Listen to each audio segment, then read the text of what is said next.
hmm So we'll get started. And I'd like to say welcome to everyone to our second, technically, in conversation with event between Elle and myself. This time we're doing it on oracular work.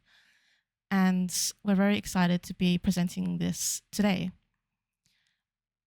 As we get started, I would like to acknowledge the lands that I am hosting from today. So I am based on the land of the Kulin Nation, of the Wurundjeri and Wurrung people of the Kulin Nation, and I pay my respects to the elders past and present, and to any First Nations people that may be in attendance today. Sovereignty was never ceded in so-called Australia. So, introductions. That's the hard part. Yeah. Do rock, paper, scissors? I can go first also. You can go first. Okay. I got this, guys. Hi guys. I'm Elle. I use they them pronouns. I am a practicing death witch and a practicing oracle and sibyl of for overarching many years, but for my oracular and sublime practice, they've been happening, I would say, for the last, what year is it? Okay, for like the last of 7 or 8 years for oracular work, and then I fully stepped into my sibylline practice earlier this year or late last year. It's January 2026. I will be talking like this is 2025. Yeah. I started it earlier in 2025. Outside of my oracular work, I'm actually a priestess of both Hecate and Hades. Um, Part of my service to them includes being an admin of this server and also maintaining spaces in their honor. And also, my oracular work is dedicated to the both of them. In addition to that, my Sibylline work is done with Kybele, who is the Greek mother goddess of the like she's a Greek mother goddess and associated with mountains as well. She's syncretized a lot with Rhea. I think I covered everything. That was a very good introduction. Thank you for sharing. Thanks. Who are you? Who am I? Who's this person? Who's this guy? My name is Quinton. You can also call me Quinn. I am the owner of the Sanctuary of the Crossroads. Also, my pronouns are they and he.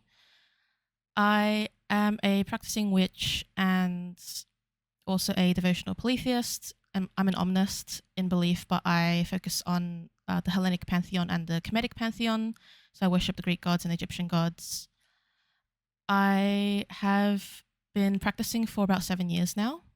And I suppose my resume of things is that my practice centers a lot around healing work, divination, and that whole package around like channeling, trance, and oracular work, as we're talking about today.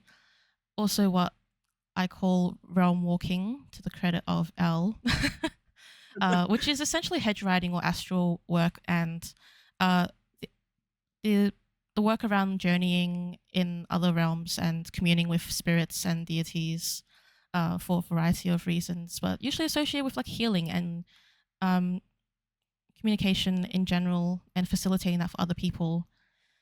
I am a training priest of Hecate, so I'm currently doing my priesthood studies with Mount Nissa Mystery School, which I'm almost done with actually. I'm on my last module, which is very exciting. And I host the space in honor of her, in devotion to her. It's basically my temple as a priest in that way. I'm also a seer of Serapis. So my oracular work and what I had just spoken about in terms of the journeying, the astral work, realm walking, the healing, a lot of that comes under his domains and is, yeah, devoted to him and my worship of him. But it's also in a way dedicated to Hecate and Hermes, who are significant uh, beings on my team who I associate as well with those types of work. You know, Hermes being the messenger of the gods and Hecate being my primary deity in my practice, but also one who we associate with the liminal. And I think the liminal is very significant for my practice. I also have, I also do a bit of oracular work in the context of the Kemetic system with Bast. So I'm sort of working on how I define that. There's a lot of different words that are thrown around in my head at the moment. Maybe we'll figure it out by the end of this talk and I'll know what to say. But yeah, I do a lot of oracular work in that context as well. And trance work, particularly, is dedicated to her. Though it's a bit of an interesting syncretistic situation where I'm reading a lot across uh, Greek and Egyptian literature and history. And, it's a deep part of my work for Hecate's priesthood and what I'm working on with her, as well as what I'm working on with Bast. So it's a bit of a mix, but it makes it all the more fun. But I think that covers my practice and what I do and what's relevant Big for claps. this. Yay! Yeah, you Introductions, got very it. good. But yeah, you probably, if we missed anything, you'll probably hear about it throughout our talk. We have a few points to go over, as I mentioned before, or if you missed it, you're more than welcome to include questions in the chat, which we'll either answer along the way, or it'll be already included in our outline, or we'll answer it at the end. And we're open to questions about the content itself, as well as our own experiences, if you wish to hear about that. But now we're going to get started with our first topic, question, or section of our talk, which is defining some terms and talking about origins of certain words, which I'm going to let Elle start on this, as Oracle is our first one. And I believe they'd be really good at talking about this one. Oh, thanks. Okay, so Oracle is I love talking about word etymology because it can give us a lot of insight into what the term means. So the word oracle comes from a Latin verb orare, meaning to speak. So, oracle within the context of modern spirituality is really used as a blanket term for those who deliver messages from the gods or from different divinities. Thank you for copying that into chat. It's when we talk about oracular work as a whole, we really think of it as on the base level someone delivering a message to someone, like even separating the who it comes from, because it comes from divinity in the sense that this is the base of that term oracular, any type of divinity that you may believe in. So it is really our umbrella for what this work is. So when we say oracular work, it means it's coming from that term oracle, which means to deliver messages from the gods. And the next term on the list is actually a term that I use to describe my practice, which is Sibyl. If you don't know what Sibyl is, it's spelled Sibyl or Sybil. One of those terms is the Roman spelling, and one of them is the Greek spelling. And this is a word that has a lot of different origins, but none of them are fully agreed upon by the academic community, as it tends to happen with a lot of terms that kind of pop up in different places. So Sibyls were prophetesses, there we go, prophets, who often worked in very deep trances. And from what we have of history, these trances were often described as like frenzied trances. So there was dancing, there was singing, there was shouting, like all of the, I would say, all of the elements of that kind of primal connection to the world. And the first Greek writer to mention a Sibyl is every time, Heraclitus. But we actually don't have what he said. We what we have is from Plutarch. So, what Plutarch said basically was that, quote, "The Sibyl with frenzied mouth uttering things not to be laughed at, unadorned and unperfumed, yet reaches to 1,000 years with her voice by aid of the god." So that is the first ever example within written record that we have of what a Sibyl is and what their trance states are like. So with me, I do a lot of channeling in my practice, and my channeling is based in these very deep trance states and these very intense trancing states. So that's why my practice is that of a Sibyl, because of the trance states that I experience, and also because of the goddess that I am the Sibyl under, which is Kybele, who is very linked to these trances. And as a fun fact, some scholars believe that the word Sibyl comes from Kibble, which is Cyble, which is very close to the name Kybele spelled in the Latin version with the Cyble.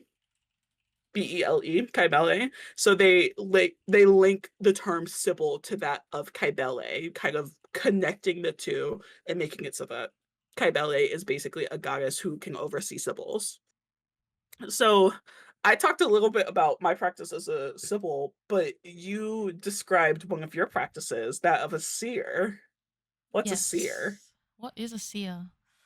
So a seer is also referred to in Greek context as a mantis, and I think it's kind of interesting to put it into conversation here because it's often compared to in modern practice priests and priesthood.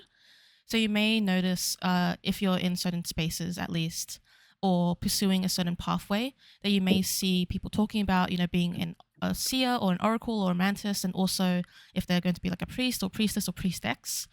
And sometimes even there's that energy of like rank, like if people regard one as higher than the other, which is false. There's not one that's better than the other.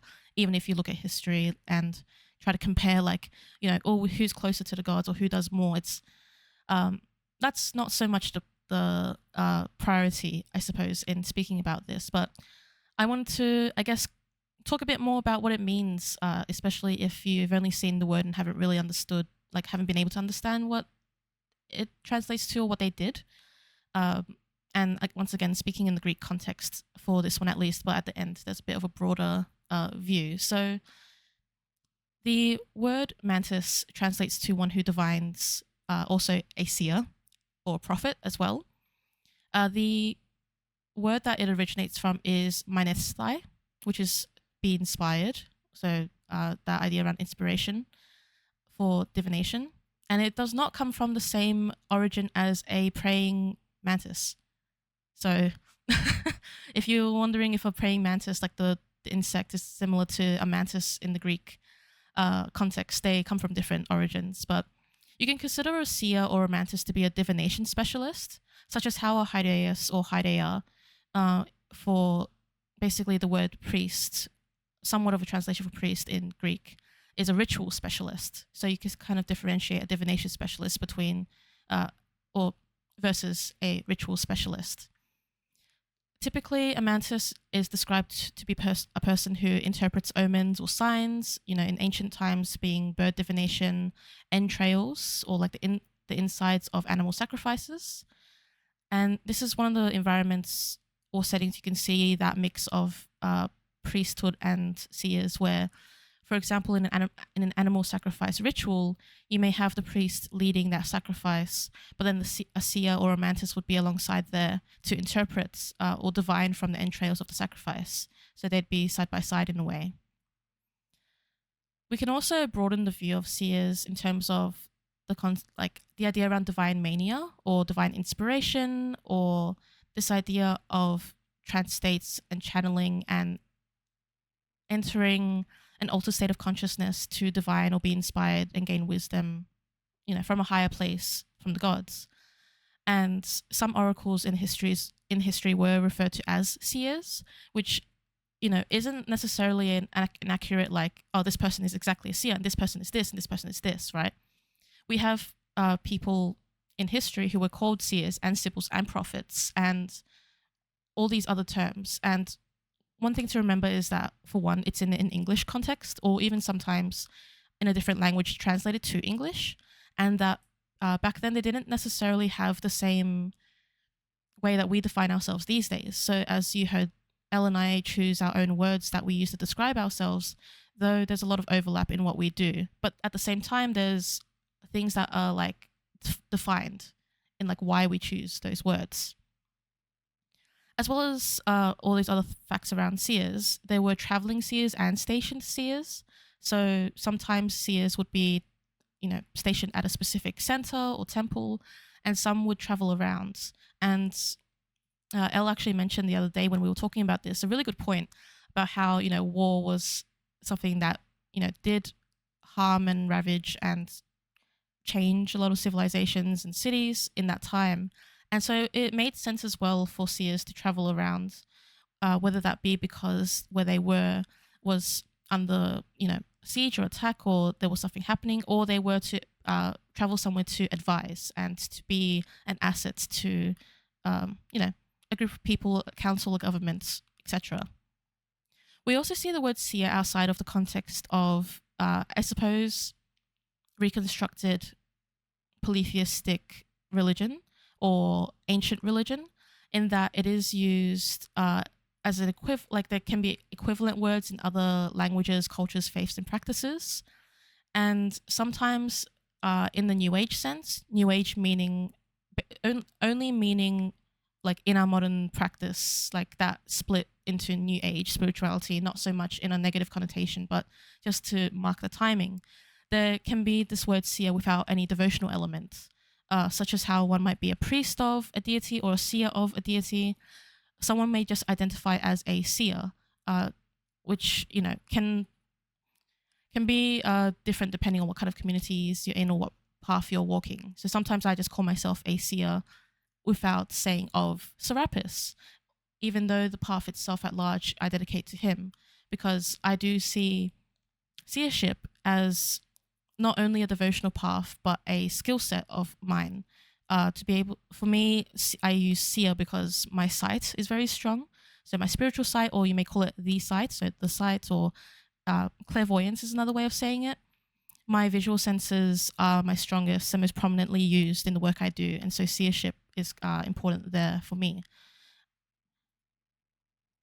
Another term I have noted down is herald slash reporter, and this is in the Egyptian context. And the Egyptian word for it is roughly pronounced as wahem or wahemu.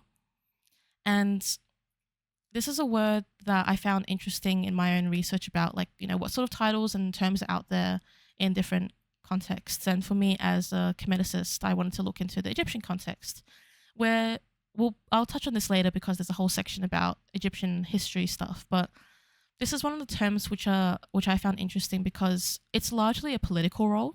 So to be a herald or reporter for a king or pharaoh or a leader, and it's somewhat of a religious one, but the oracular use is minor or questionable. Though I still thought to include it because we can kind of think about, it's like food for thought about how we use terms from history nowadays. At its base, the word herald or reporter, or like the role of it, is to be an intermediary, sometimes between a king and the people, sometimes between a king and a god. So, you know, uh, being serving as the middleman for that. And then sometimes, in that more oracular sense, between people and a god. And we have an example, for example, of a statue of a herald or reporter who would, like, the statue would sit outside of a temple, and people would approach it to leave their petitions with this statue under the belief that the spirits of the herald or reporter would bring it to the gods. And so I thought it was an interesting way of, yeah, sort of seeing the role of oracle as intermediary. And I think we'll probably touch on that a bit more as we go on. But there's that cool term for you if you wanted to look into it, I suppose. Elle, did you want to take this last bit here with our terms and origins? Yeah. I love that you left this off with, like, intermediary, because that's kind of what these final terms mean. So within my practice, like, over a decades of, like, worth of work, I love umbrella terms, and I love picking apart what falls under them. So we have our umbrella term of oracular work for this session, and another very common term that you see being used is that of a channeler. So, a channeler being someone that acts as an intermediary between the divine and the person asking the message. So, a channeler is able to specifically take divinity within their form in either a full value manner or a partial value manner. It's a spectrum. And they're able to allow the divinity, like, step aside and allow the divinity to use their form as a means of communication. And that is the role of a divine channel, is literally, like, it's a nice term that falls under the umbrella of oracular work, but it's also a term that has its own umbrella, as a lot of these terms tend to do, because they are very expansive.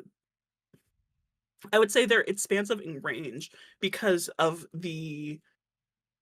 the I would say the wholeness of ability that occurs, or the wholeness of ability that people bring to the table whenever they engage with these practices. So, another term that is like this is that of a vessel. So, I kind of view channel and vessel as kind of sibling terms. So, to be a vessel is to be someone who allows divinity to step into their form, and you cultivate your body as a temple to this god, basically, to the divinity that you are the vessel of. So it is part of your path that they are able to step in, and that is one of the ways that you honor them and that you commune with them, with their ability to step into your form, and you upkeep your form and the things surrounding you as a means of devotion to the divinity that you are the vessel of. More more terms that fall under the oracular work umbrella include psychic, so those who have abilities that they're able to see past what our normal eyes can see, or hear past what our normal ears can hear. Clear senses fall under that psychic umbrella, which the psychic umbrella falls under oracular work. Mediums being individuals who can commune with departed spirits, whether those are human spirits or they're inhuman spirits. And then you also have a term that I love seeing come to prominence in the modern day, which is mouthpiece. So being a mouthpiece for the gods is it I was gonna say it's hard to describe because it is the descriptor. Being a mouthpiece means you are speaking for the gods in this sense. Like, to be a mouthpiece of a god means to be able to allow that god to step in and you speak with your mouth for them. I think that's my best way of describing a mouthpiece. Like, it's the mouthpiece of the gods. Mm. And all of these we So, yeah. approach, yeah, with like not necessarily any sort of connotation, because sometimes these terms can be pretty controversial, and they can be debated in spaces, but we want to lay them out not with any weight or baggage to them. Like, they're just words you can use and consider to describe what one might do. But in any case, we're moving on to history. So our first section for history is going to be about Greek society, which I'll have Elle take, and then I have a section for oracular history in ancient Egypt. So let's get into that one, shall we? I love talking about oracles in ancient Greek society. Like, this has become a special interest of mine. It used to be that all of Hellenic polytheism was like my special interest, and now we've just shifted into, oh my god, I love talking about oracles.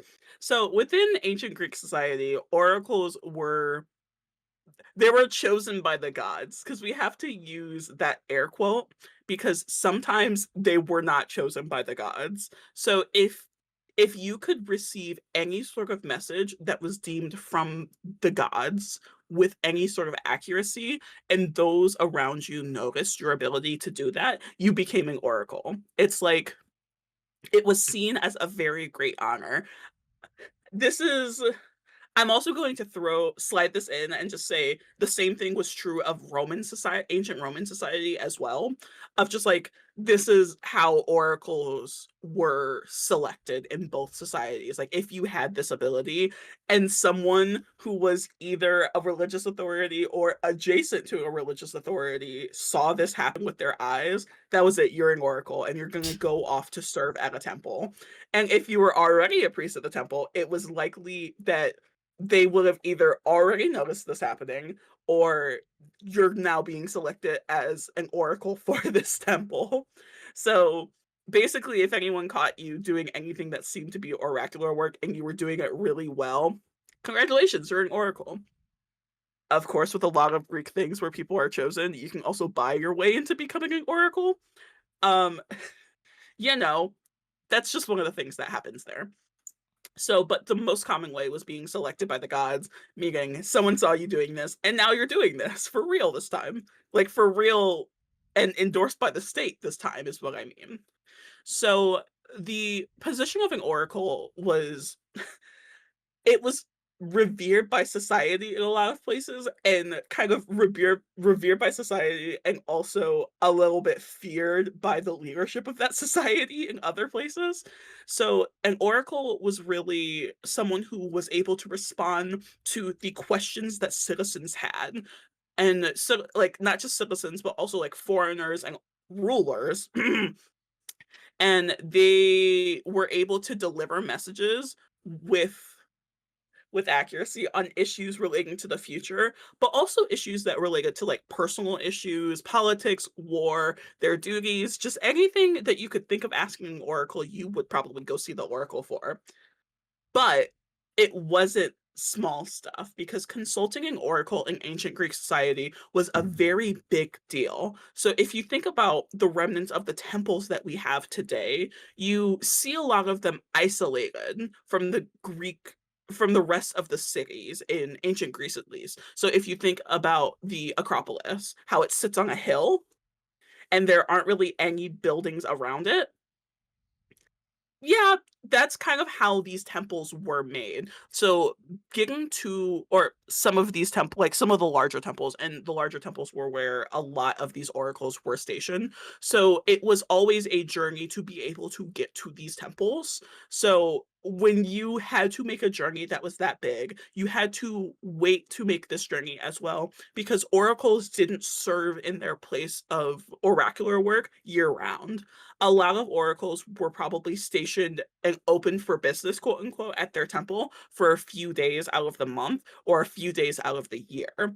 In the case of certain oracles that everyone knows, the Pythia, some that temple was not always in use, and that temple was not always a temple of Apollo. In a lot of scholarly texts, it transitioned to a temple of Dionysus for some of the year as well, based off of seasons, of which the Greeks had 3 until they had 4.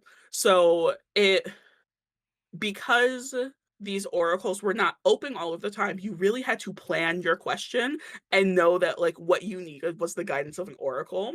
And then you had to bring an offering with you. And it's not like a tiny offering that you can hold in your hand. It is the offering of a large animal that would be sacrificed prior to you consulting the oracle, and then you would be able to ask your oracle for questions. So it's like it's not just small stuff because of everything that you had to do to even be eligible to consult the oracle. And then after all of that, there was always a chance that you did not get the answer that you were looking for. So this is where I talk about oracles being tested in ancient Greek society. And pardon me, my throat is just it's winter time. So if you hear me coughing, I apologize. So oracles in ancient Greek society were tested by rulers that were, at the very least, a little bit concerned with how they were functioning. So when you have someone who says that they can see into the future or give insight into what you desire, it's a little bit concerning for a ruler. One second. So, um, Croesus tested the Pythia, so the Oracle of Delphi, also known as the Pythia of Delphi, Apollo's oracle at Delphi, was tested by a ruler before he decided to attack Persia. So when he approached the oracle, he asked her a question about what would happen to the empire if he were to attack Persia. The Oracle of Delphi replied, "If you cross the river, a great empire will be destroyed." He took that as them being successful in their journey, in their venture to cross the river and destroy the empire of Persia. So he attacked with his entire fleet in their full might and was swiftly defeated by the Persians. And this is the example of an oracle being correct in a different sense. Because at the end of the day, in ancient Greek society, it was up to you to interpret the words of the oracle that you received. So prophecies were given, but they were not always interpreted by the priest who, if there was a priest to deliver it to you, if it did not come directly from the oracle's mouth, they were given, but they were not always interpreted. So it fell on you, the listener, to interpret it. And sometimes your interpretation was off, and that was just them's the breaks. And you see that in that example of that oracle being tested, and she said something that was technically correct. Oracle of Delphi, technically correct if you interpret it right. And that's how a lot of oracles were. Like the prophecies that were given and spoken from their mouths were on they were it was up to you to be able to interpret their wisdom. And some people were able to do that and their lives changed for the better. And some people were not able to do that and they began scrutinizing oracles, testing them, destroying temples. That's how oracles started falling, is that like when you don't hear what you want to hear or what you need to hear, uh sometimes ancient Greek society was not really able to deal with that. And that's how a lot of oracles fell, quote unquote, is what we really use in the scholarly sense within the realm of ancient Greek society. So that's Greece. I love oracles in Greece and how chaotic it was just perpetually. Um I was in Greece. Let's go over to Egypt. So what was happening with the oracles in Egypt, Quinn? Yes, time to travel. All right, so we have a bit of an interesting sort of, I guess, history with oracles in ancient Egypt because it wasn't quite the same as it was in Greek society. So oracles were, as Elle said, quite significant for the Greeks, whereas in Egypt, it was the way that oracles work in Greece were a bit of a smaller part in Egypt, and they had different ways of doing oracularship. So, for one of the only oracles that we know of that was similar to, for example, the Oracle of Delphi or those oracle centers, was the Oracle or Seeress of Atum at the Siwa Oasis. And this seeress was also considered to have the title God's Wife of Atum, which was one of the highest priestess roles that one could have in an Egyptian temple, and is basically only attributed to Atum as far as we know. We don't actually know if other deities had priestesses or priests that held a role like this. But in this story, we have a different leader. We have Alexander the Great, who was, you know, when I think it was like before he was born, his father had seen a different oracle and had inquired about something, and the oracle had told his father that his son would end up being someone who did like really great things. That's why the great bit is there. And then we see in the future Alexander the Great inquiring with the seeress of Atum. So I find that to be a cool connection between those two types, or like the same, like very similar types of oracles where a leader would approach a seeress, an oracle, a prophet to inquire about the future, their family, you know, their hair, like how the empire will become. Alexander did all those things for his empire. We also have a minor mention of the Oracle of Wadjet, and I don't recall at this time which text it was in. It was in one of those like in the era of like in that group of books like Herodotus, Plutarch, etc., etc. But it was, I believe, it was actually a Greek text that mentioned the Oracle of Wadjet and how there's this theory that the oracular style that was held at, for example, the Oracle of Delphi, originated from the Oracle of Wadjet. But we don't actually know much more other than that. Like, as far as I found in scholarship, there hasn't been much. So it's a bit of a curious thing that they say that, but it's only a single mention, so you can't really put much weight into that, really. The oracle style that was used most prominently in ancient Egypt was the processional oracle. And what that means is a procession is a sacred march. And back then, the way that statues, so the statues of temples would travel outside of the temples is on a bark or like a boat, right? So a boat that's big enough to have the statue inside, and for a few people to have to carry it on their shoulders. And they would walk through like the cities, the towns, from temple to temple. because these statues were what we call nowadays open statues, where they were genuinely believed to hold, I guess, a portion or a manifestation of the soul of a god, and they would be, pretty hidden, like in within the sanctuary of the temple, and only faced by the highest rankings of priests and priestesses in those temples. And so it's a really special thing to have been able to come face to face essentially with a statue, an open statue. And so for these processional oracles, what would happen is these priests would, typically priests in what we read, would carry out the statue on the procession on a specific path, and they would stop at these, I think they were called way stations. They'd stop at these way stations, and one would approach, or a priest would, communicate a question to the god, and it's noted that like somehow either the people holding the bark or the processional bark at the back or the front would feel like the weights, like they'd feel inclined to bow down or like crouch on their knees, like just out of nowhere. And if it was tipped forward, that was a yes. And if it was tipped backwards, it was a no. And no answer was also considered a no. So that was sort of how they inquired with their gods on a, like, that's the more common way they did. Sometimes there'd be variations in terms of like they'd write two answers on pieces of paper and then see which way it would like tip to answer the oracle. And we can see how it was a bit more of a impersonal, I would say, I guess, like a for word to use method of oracularship, because we didn't have that oracle person. It was more the god commanding something of the boat, the statue, the people. And even in a different type of oracle for ancient Egypt, which was where it'd be sort of like a box with a statue in it, but the priest would stand like behind it and like be hidden, and they would receive the question of the person inquiring, and the priest would speak through the statue the answer.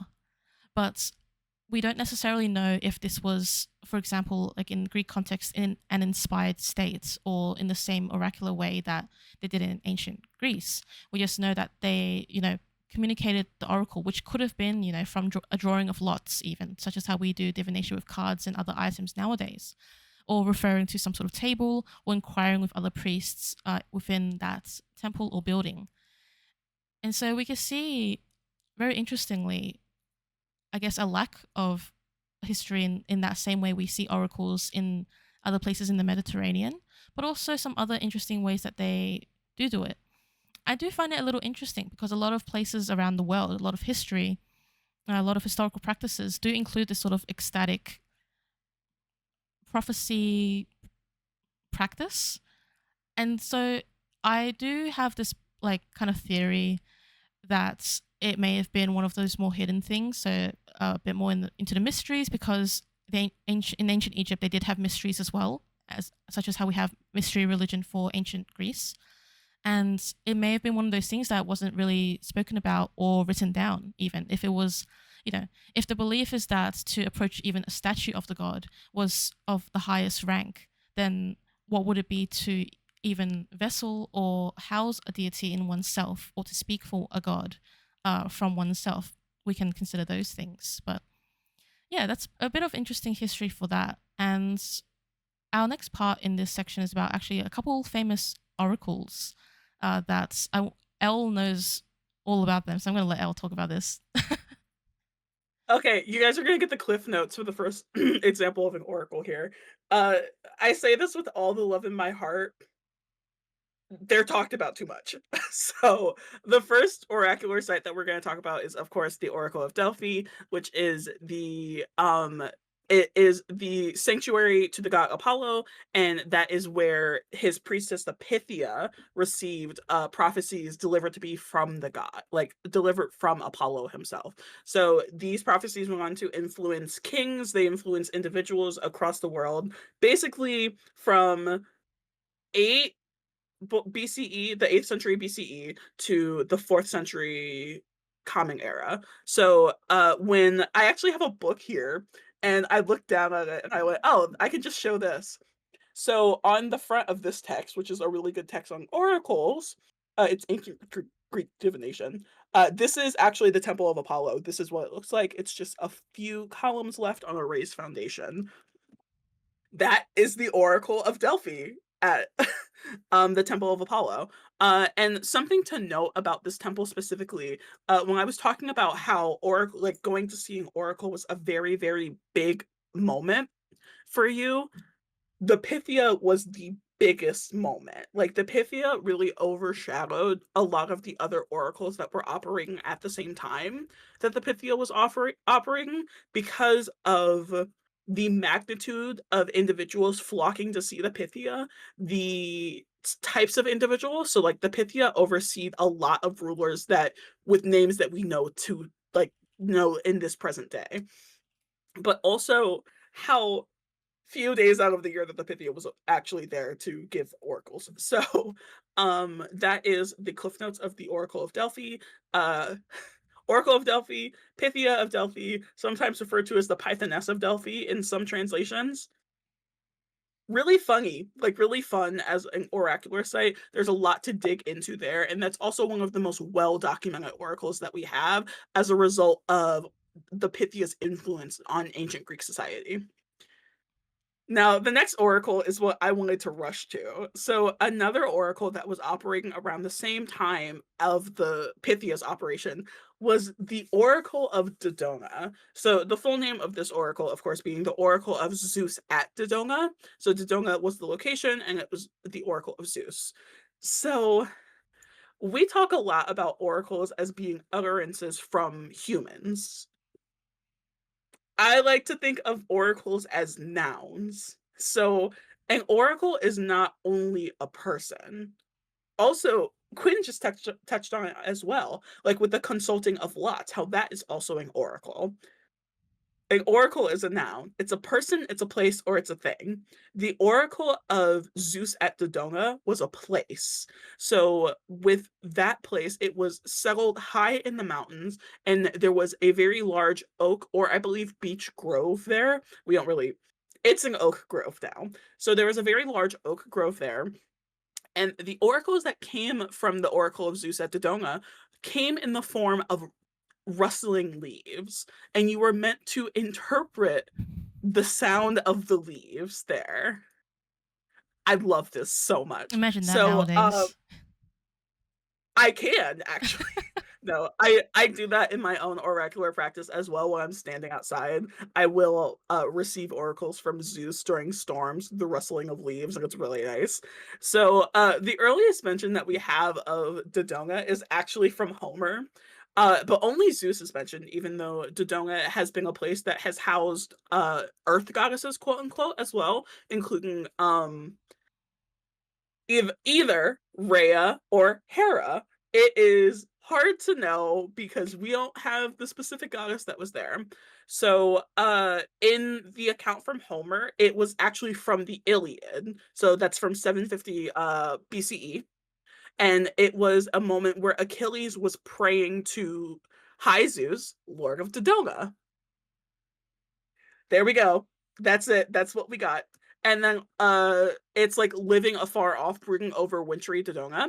So this is like demonstrating that Zeus was able to be invoked from a distance, but also there was a lack of building mentioned as well, and there was a lack of priest being mentioned in this regard also.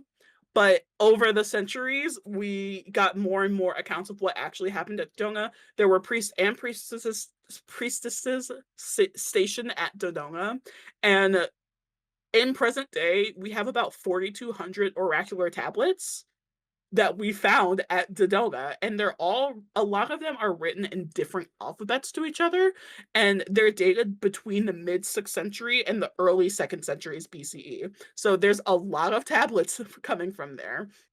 And I would say it was a little bit overshadowed by the Pythia, but Dodona is a really amazing place to think about in terms of like going to receiving oracle just through the rustling of leaves. And it's just kind of it's situated in the mountains, as a lot of ancient Greek oracular sites were, just, like, away from, society as a whole, and you just trekked up there. And in this case, you trekked up to go listen to some leaves. Amazing. And there is one thing that I said that I'm gonna, like, expand upon. So, over our discussion, or, like, over the course of this discussion so far, we've heard both, like, the terms oracle and the terms priestess thrown around, priests and priestesses. How how would you say those 2 terms are connected? I think it's a bit interesting, I guess, both in the historical and the modern sense. But one of the things we can note is that oracles did act as priestesses for, their deities. And a lot of the time, the priestesses and like oracles we know of were like women priestesses, which is why we say priestesses and not like priests and priestesses. But a mantis could, a seer mantis could be a priest as well. But technically, you're acting in an office of your deity, and that is considered a form of priesthood. So if you were an oracle, you could technically be a priestess as well. You were a priestess as well, whether or not that is clearly defined or noted in text. But there isn't technically a.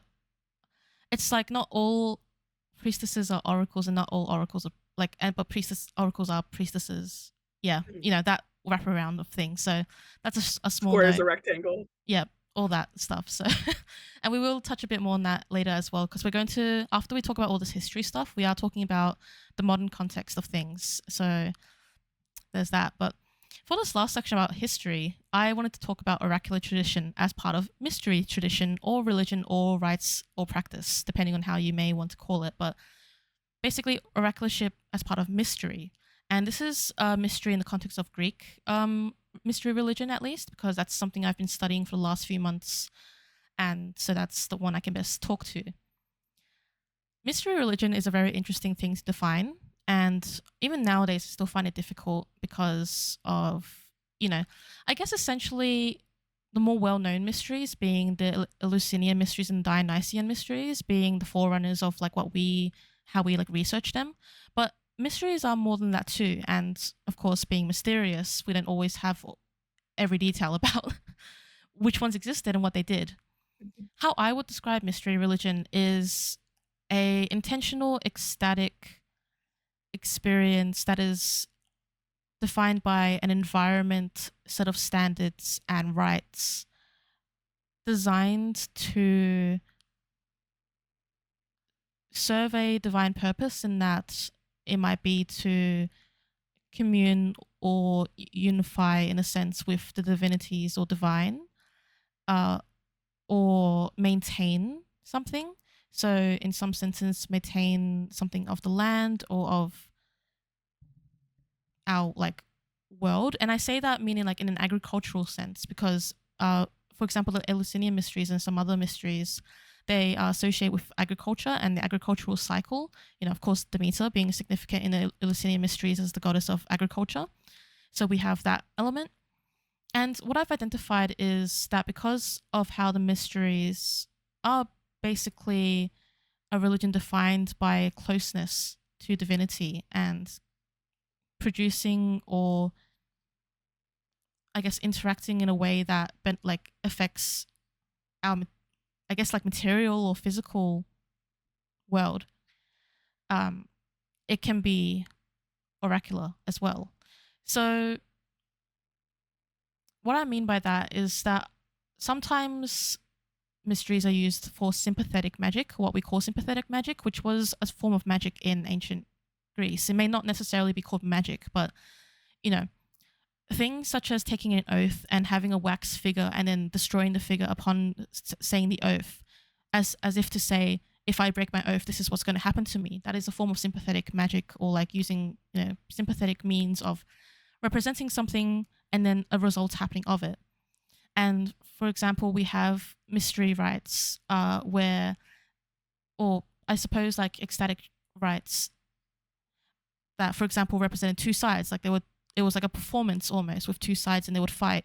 And you know, these were rites in a specific city, which I don't recall at this time, at this exact moment, but it originally started as a form of oracularship where they would battle it out, and this reenactment or this performance of a battle would actually tell them who might like what the year might like be like, what war might be like, what outcomes if their town would be under danger, and eventually would actually become sympathetic in that they would intentionally act out in a way that benefited their town as a form of magic to ensure that their town would be safe. So that's a bit of a verse like oracular versus sympathetic. But when I think about mystery religion as well, and if you read into it, you can see a lot of mention in terms of like epiphany of gods, or also known as the appearance of gods, because it wasn't necessarily like regarded as an everyday thing and like something you could just easily do to like see a god, right? Like these mystery rites, as I said, contained standards and environments and like rites that had to be done that led up to the point of, their goal was to have this engagement with the divine and to be able to see them, to like have an epiphany or to experience them or to be granted something. We don't always know the exact details, of course, as I mentioned, mystery rites, but that's what some of the literature we know of like says. And so I find it interesting to think about this in the modern day because we do have this resurgence of mystery tradition nowadays, and it did like I it did happen a couple decades before this as well or more. But even speaking in the Greek Reconstructionist perspective, um, the school I study at for my priesthood, for example, Mount Nissa, we have an Eleusinion as part of this school that preserves rites of the Eleusinian mysteries in the modern day.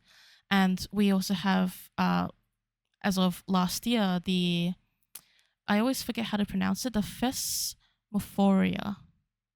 Yes, Thesmophoric mysteries, the Melissae mysteries of Demeter and Kore, uh, which were reconstructed by Bria Melita, the instructor of that course of the school, who did a dissertation about mystery rites, religion, and tradition, and has done a lot of research into these works. And so we see it as a bit relevant. I see it as a bit relevant to actually talk about this because we see mystery rites coming into light.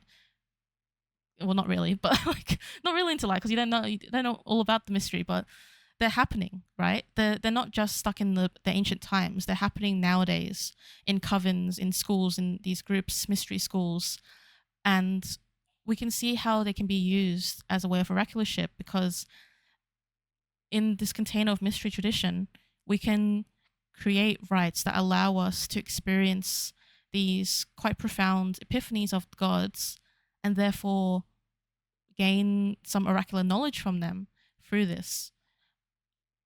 That's sort of what I wanted to touch on in how like mystery tradition links to oracular work and how you can kind of see it. It is something that happens in modern day, and well, we are moving into the modern day discussion. So I Yeah. suppose, yeah. Well, that's my section on that.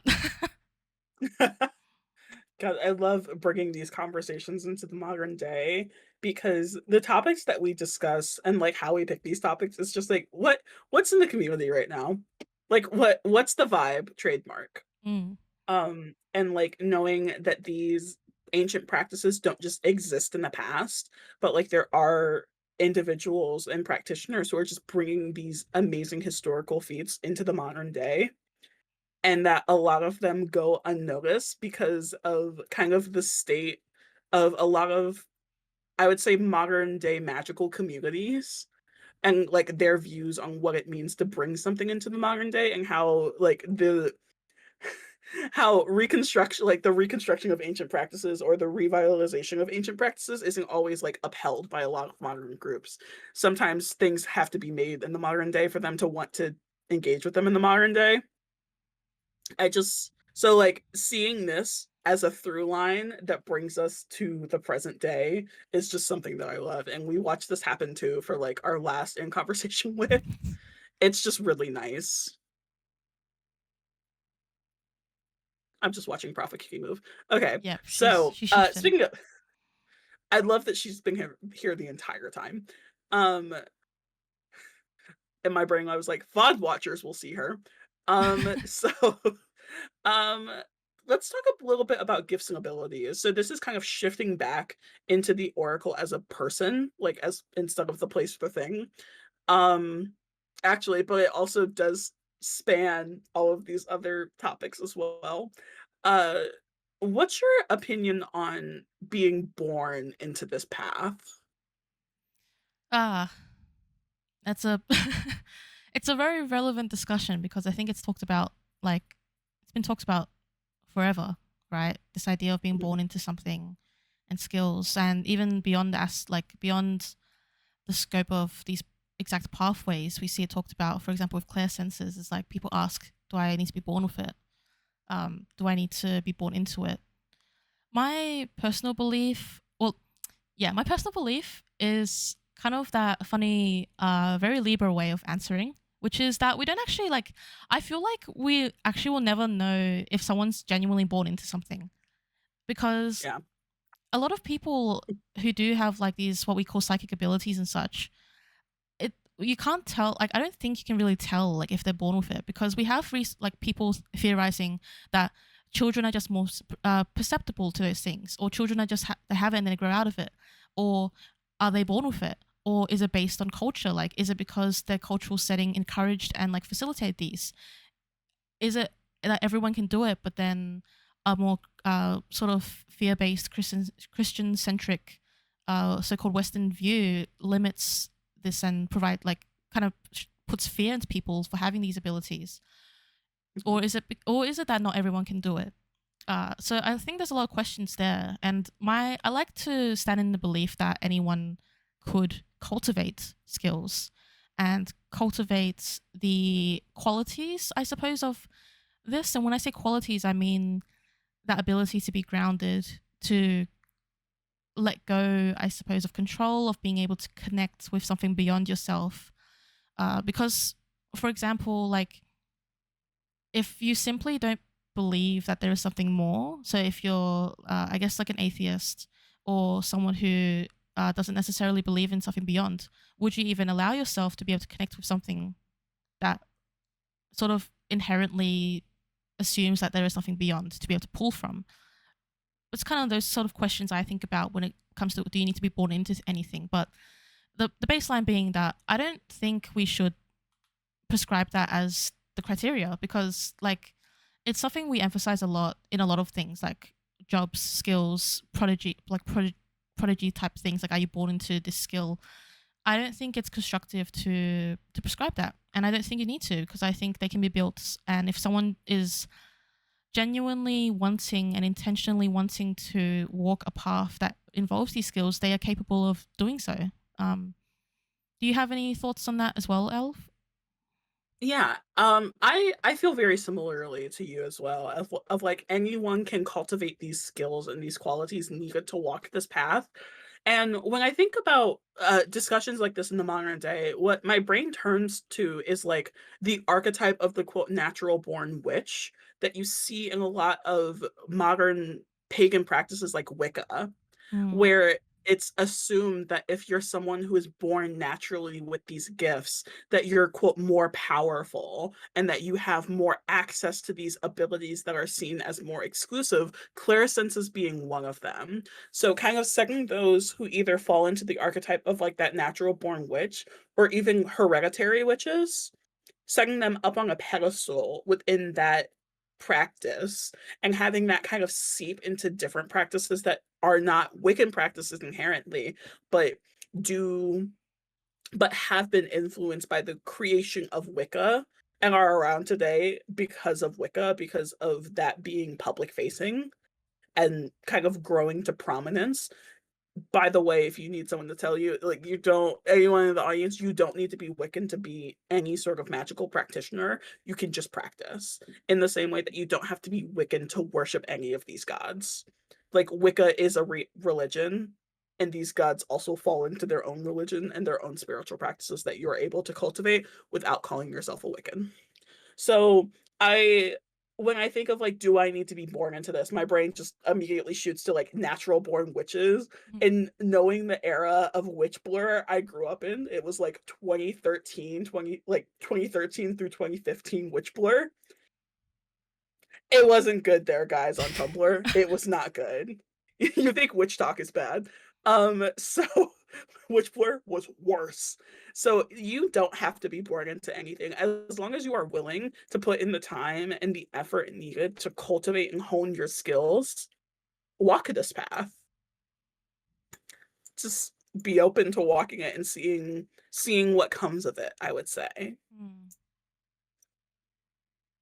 Like as a jump, I would say, yeah, you can walk this path without having any sort of formal training, I would say. Because your ability to find formal training is gonna be very hard fought because as someone who is a Sibyl, but also someone who is a priestess, it's like it was hard enough to find back in my day, quote unquote, it was hard enough to find those formal routes of training. Back in the day, there a lot of them were just cults slash neg. So let me specify cult slash neg because cult slash pause are good things. But it's like you you had to put together the pieces for yourself back then of like I feel pulled to this, so I'm going to try and look into these things, but I know that my path is going to be self-directed because I feel drawn to this, so I'm going to try and walk it to the best of my ability. If I come across someone who's like me, I'll talk to them and like be with them and see what I can learn, and if I don't, that's okay too. Yeah, it's well, as you sort of implied there, it's a slippery slope to join Mhm, any sort of group or training when it comes to these things. It's not easy, and it's a privilege to be able to have mhm, any sort of mentorship or education in this area. um, it costs money because, and it should, because we should pay our fellow practitioners for expertise and time. I believe everyone should mhm, be able to receive exchange for what they give, whether that be money or gifts or otherwise. And it's the hard reality we are in when people do seek out that formal training or desire that because, for a lot of beginning of our life, we are in school, so we kind of are used to that system. It's, mhm, yeah, it's not as easy to, we'll say, discern someone's genuineness, like if they're a good teacher, if they have what you want, if you have the means of paying for that. And even if you were doing it in an unpaid sort of environment, for example, in a coven, a group, a club, you sort of start with other people. There's a lot of, I would even say, like politics around that, trying to consider power dynamics and unwrapping a lot of maybe baggage even around these things because there is a lot to dive into, I think, as individuals, whether you're solo or in a group setting and or both in either, like you don't have to be just one or the other. And so there's a lot to kind of think about in terms of trust and discernment and ego and how you um yeah, may even approach something like this if you were to train, quote unquote. um but at least for, yeah, what I can mention as well, like I don't, as while I do have like a lot of studies in other areas, I don't actually have like formal training for the seership I do, which has been a really interesting journey because I like structure. I mhm, like that sort of thing. But it's been really interesting for me to explore what it means to be self led and deity led. Deity led being a very interesting term in itself, where you develop enough of a ability to communicate and discern and ground that your deities themselves can teach you. They're not just distant beings. But speaking of gods, actually, cool. we have a section here about gods and oracular Mm, gods and what it means to interact with the divine, which is ties into what I was talking about in terms of dynamics and I guess etiquette as well as another word to say. But I have always been curious about this, L. So I want you to maybe talk to this. What makes a god oracular? Because we hear about oracular gods, and like what does that even mean? my brain was just like so many things and also nothing definitive. So there Okay, if we want the clearest cut answer, something that makes a god oracular is them having the domain of prophecy. That is your quickest route to finding what like finding a god that fits into the archetype of an oracular god. As we know, it's not normally cut and dry like that. So, like, when you think about what makes a god oracular and, like, what an oracular god looks like, you think about Apollo. Apollo is the god of prophecy in a god of prophecy in the Greek pantheon, because I'm about to rip this apart right now. And not in a slash neck way. But I Apollo is the most well-known god of prophecy, I would say, within the Greek pantheon as Mm. it stands today. Apollo was not the original oracle. Like Apollo's oracle was not the original oracle of the Temple of Delphi. Fun fact, Delphi was actually passed on by another goddess to Apollo, a goddess who is also a goddess of prophecy, but it's like when her name is Phoebe. She is the goddess of bright intellect, but she's also a goddess of prophecy.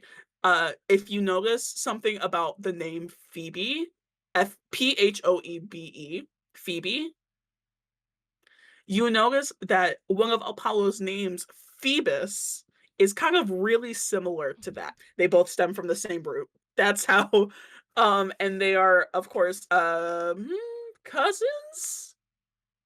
Yeah, they're cousins. So it's Phoebe is a Titaness that's kind of high up in the generation of the Titans. So sometimes it's hard to figure out where the puzzle pieces fall in the Greek family tree after a certain point. There are a couple generations removed from each other. So um in that regard, like Phoebe as a goddess of prophecy comes from her domain of bright intellect, which can also be translated to prophecy.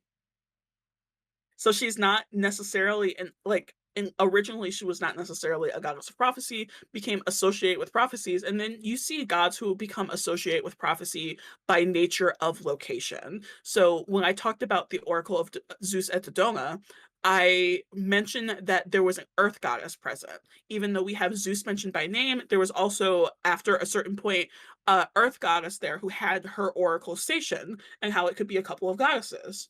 As a result, Rhea and both Rhea and Hera, and I believe Maya, were then labeled as goddesses of prophecy, having prophecy within their domains because they were both connected to Dodona in that sense, and we know that Dodona is a popular oracular site.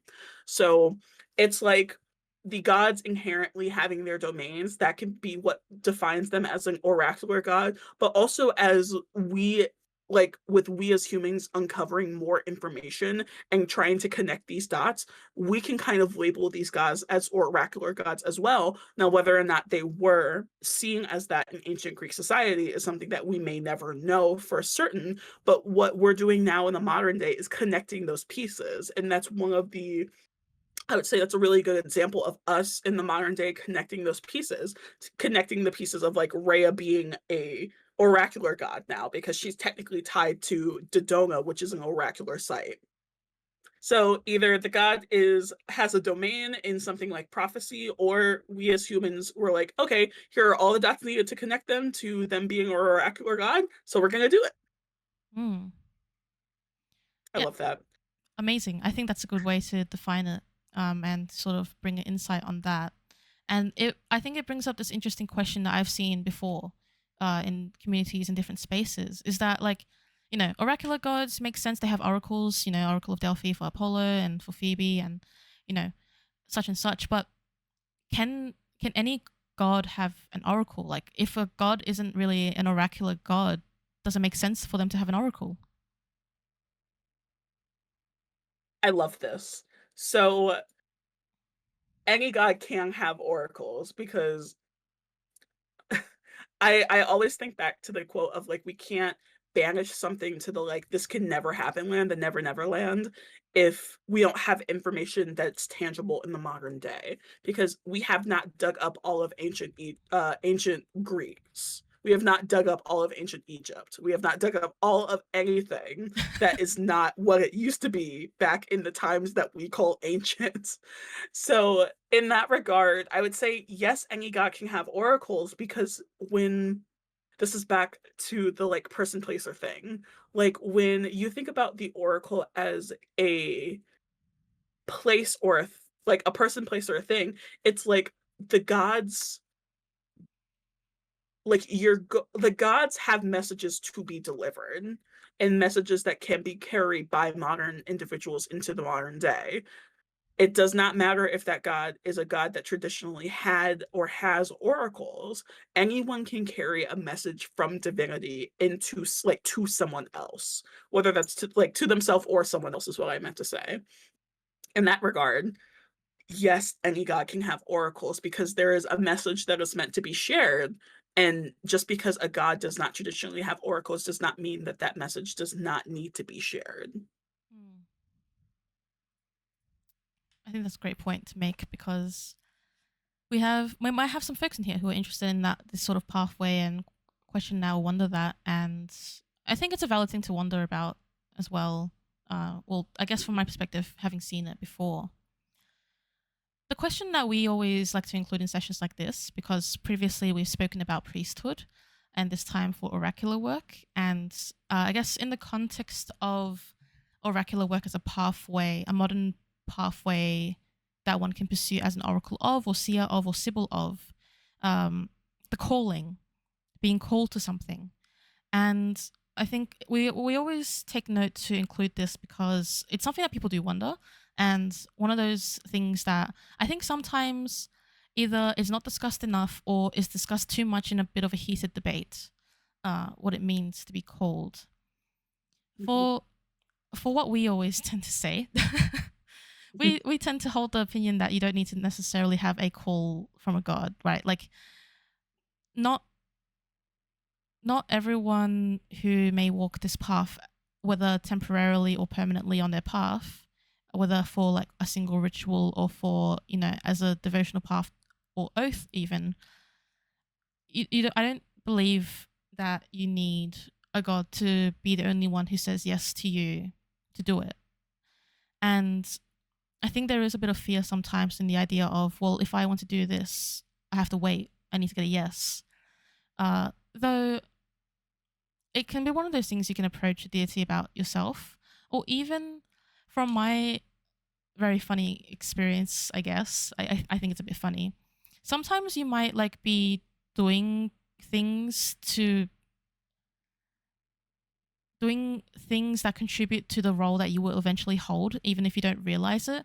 And then it is only later down the path when you've already been doing a bunch of these things that you may realize what title or like sort of role that you may be playing, or a god may like come up and say, "All right, time for me to actually tell you," um, because I've been doing seership for longer than I've considered myself a seer, and the first time that I started calling myself a seer is because Hecate uh, told me that I could call myself a seer.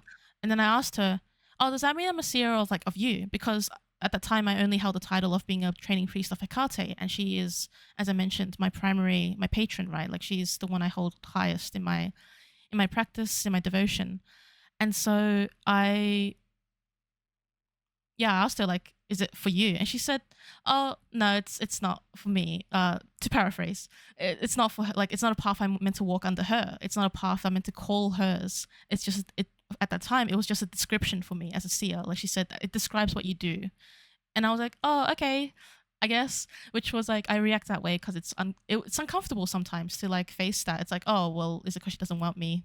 No, it's because there's other plans sometimes in place or in the works, and it was months and months later where I was having what we call in modern day a spiritual awakening, aka mountains of confusion about what's going on, and lots of Mhm. thoughts happening, that I actually ended up on the path of Seer of Serapis.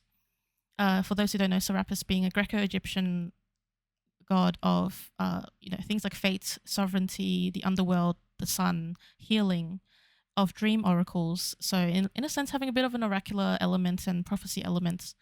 But for him, and like a lot of what I had been cultivating with him, a lot of how he holds space in my practice in the way that he regards me, it made the most sense at that moment to dedicate it to him. And that's when I inherited it. And it wasn't because he told me, Quinn, I want you to be my oracle. I want you to be my seer. He didn't say that to me. It was because the pieces just came together in that way.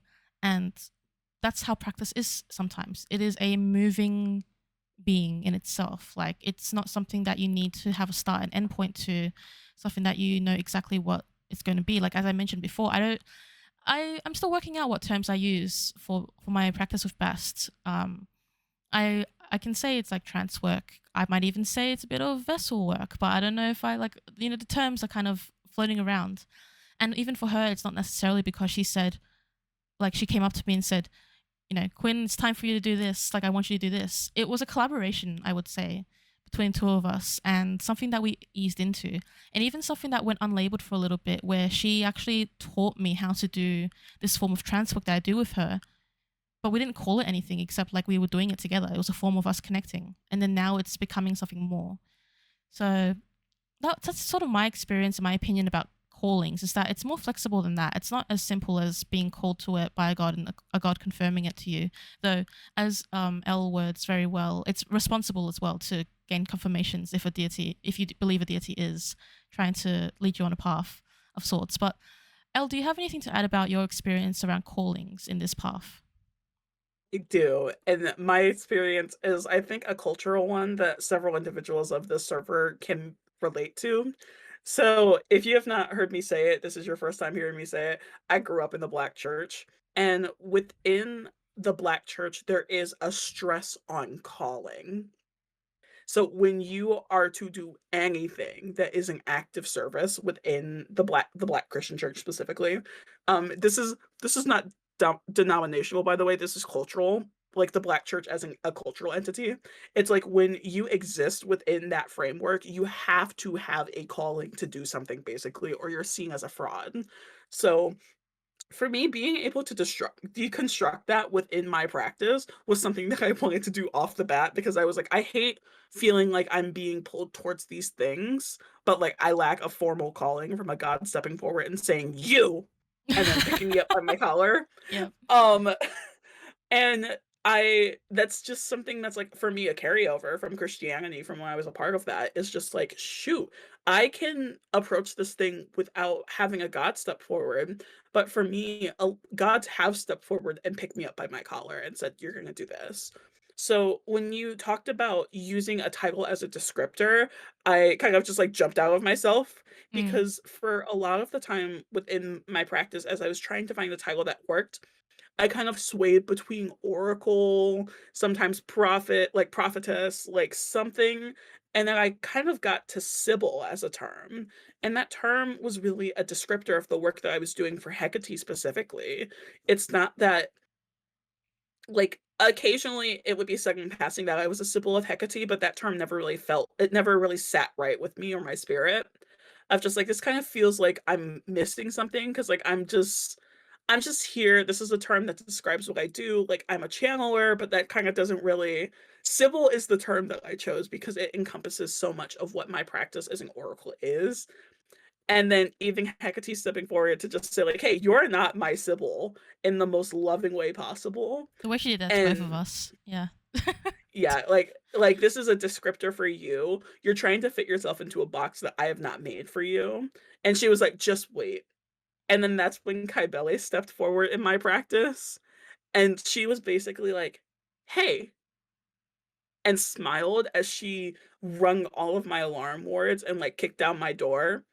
And it's like there was a connection that I kind of saw, and she's like, "We can take the next step once you figure out what this connection is." And then seeing her being connected with what we call sibyls within her worship across both Greece and Rome was just like, oh, and she went, "Yeah, that's about right for you, bud." She went, "It wasn't for Hecate, it was for me." Yeah. Them planting the seeds and cultivating them for each other. So, like, I did have a calling for that. I feel pulled to do certain things. Sometimes they're callings, sometimes they're interests. You don't have to have a calling. It doesn't have to be like a god scooping you up by your shoulder or like putting their hand on your shoulder and saying, "Hey."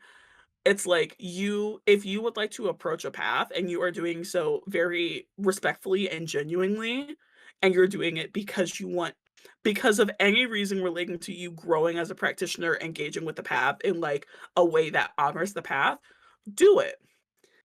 If you're doing it for clout, maybe think about it a little bit more. But it's like if you want to do something, you can do it. You don't have to wait for a god to step forward and say, "It's you that I want." You can take the initiative. There's nothing disrespectful about you taking the initiative in this case. And I think like we don't necessarily need to discern between, as you said, like our own desires to do something versus a calling. Because when you start Mhm, to blur the lines between, I guess, like service and duty with like communing with the divine, and then like what you feel called to do because of yourself, like you feel it within yourself as opposed to like an external thing. So, sometimes we have a bit of mistrust in ourselves. It's a very common thing mhm, that is a barrier that we ideally work on.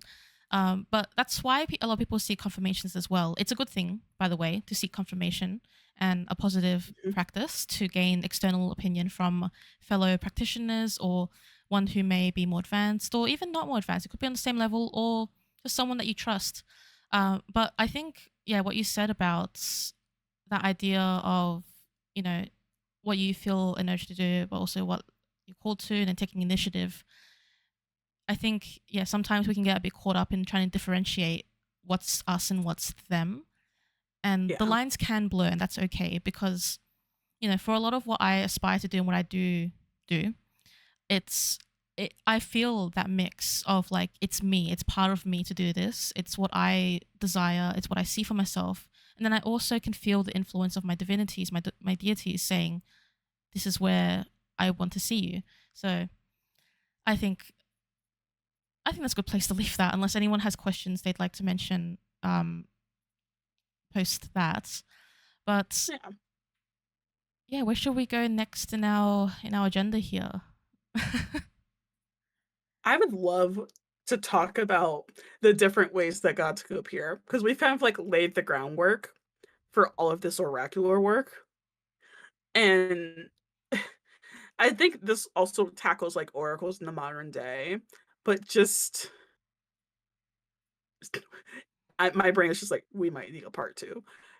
Yeah. We said one part, and it's like, here we are. Um, should we jump or should we chill on how gods appear? I think let's how are people feeling right now about the time? Like, are they planning to stick around a bit more? Any questions coming up now? Because we could keep going. We could do a part two. We can Yeah, go to a section that's more relevant to what people are interested in at this time. Good on time, 30 more we got minutes. Neppy for 30 more minutes. Yeah, 30 minutes more would be take us to the 2 hour mark. So, yep, people, folks will be sticking around. Good to keep going.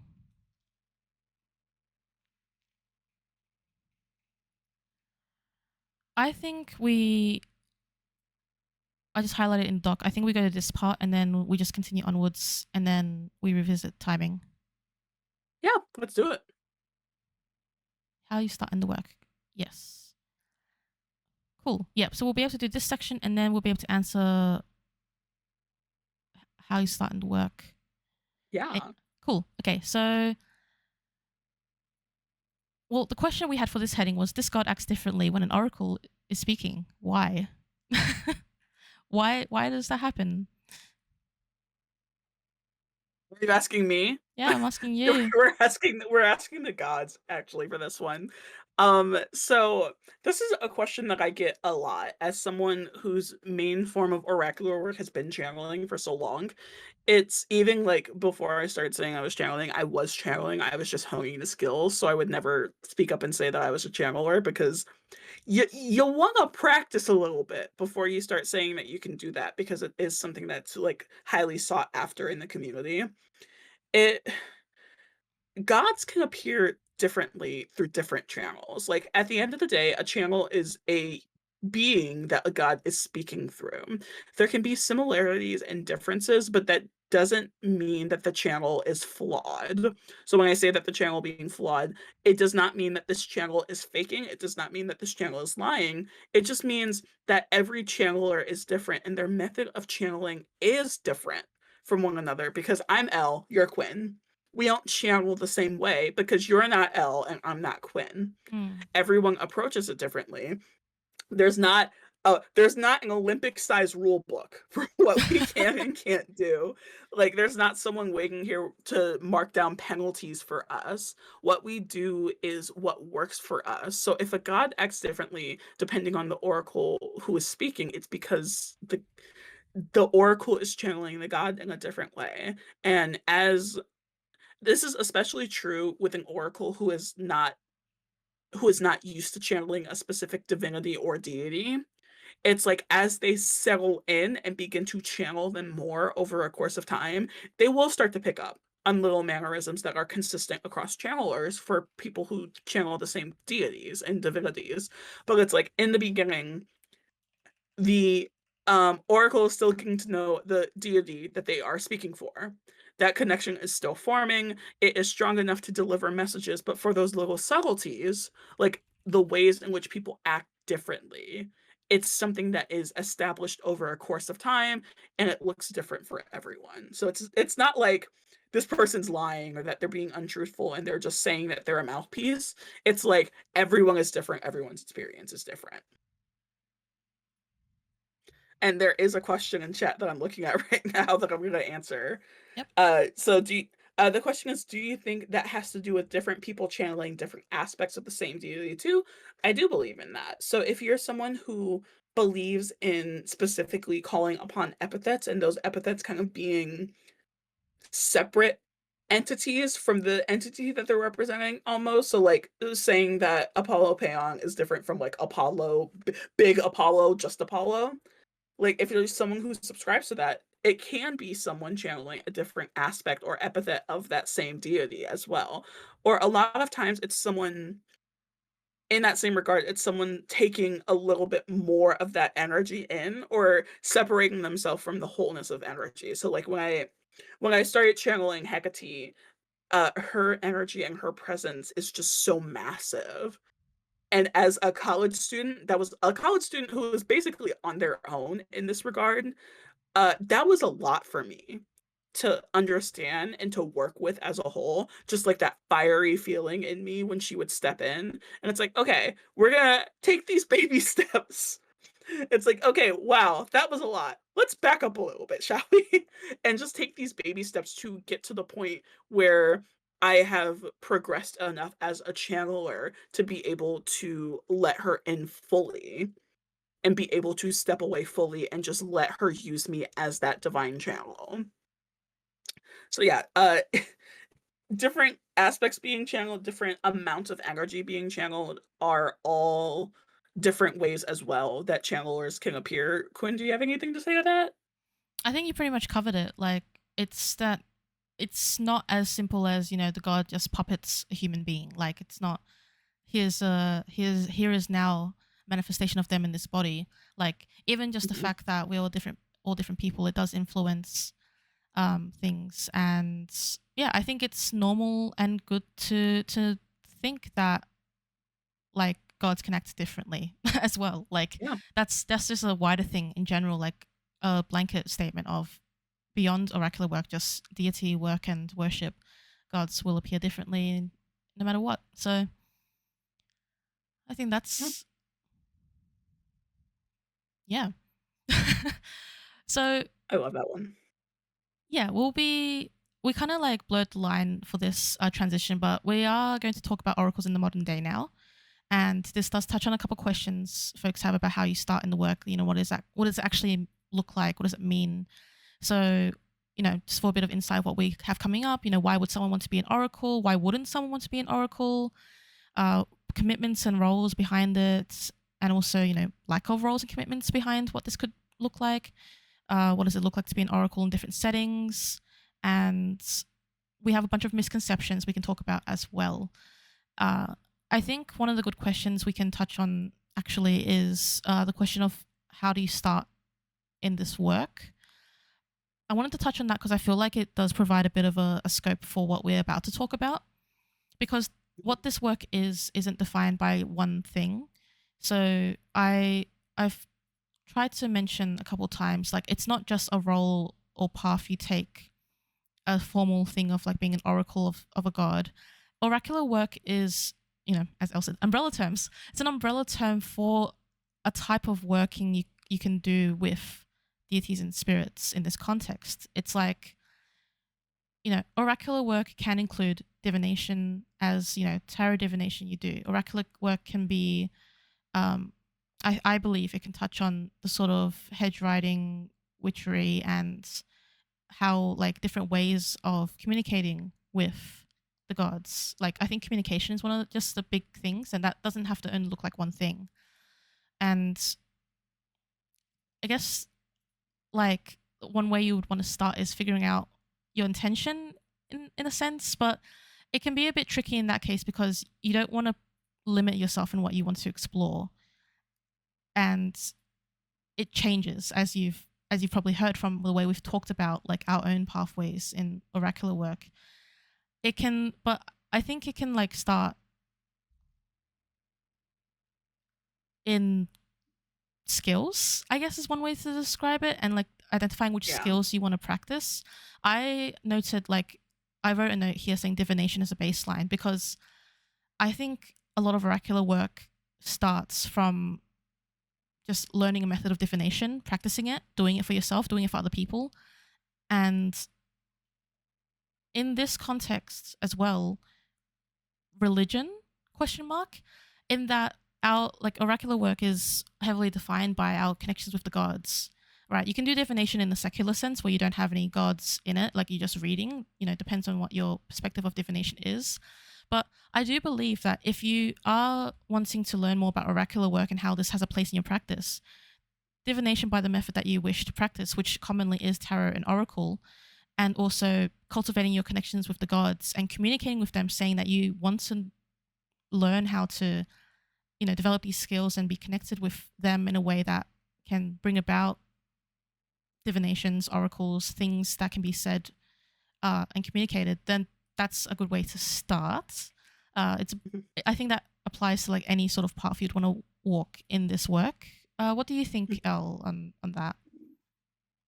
As I like wave the book in front of my face. Oh, I do have another. It's the Oracles of Apollo book. It was staring me in the face as I sat in front of my bookshelf and went, I have another book on oracles. Um, I have like five next to me, by the way. But in it's something that you said, the like starting to learn divination as a at the base and using that as a tool to cultivate connection. I I'm pulling that into the past and saying that's what they did. And the reason why we know that oracles are persons, people, places, and things is because of the accessibility of divination in at least ancient Greece.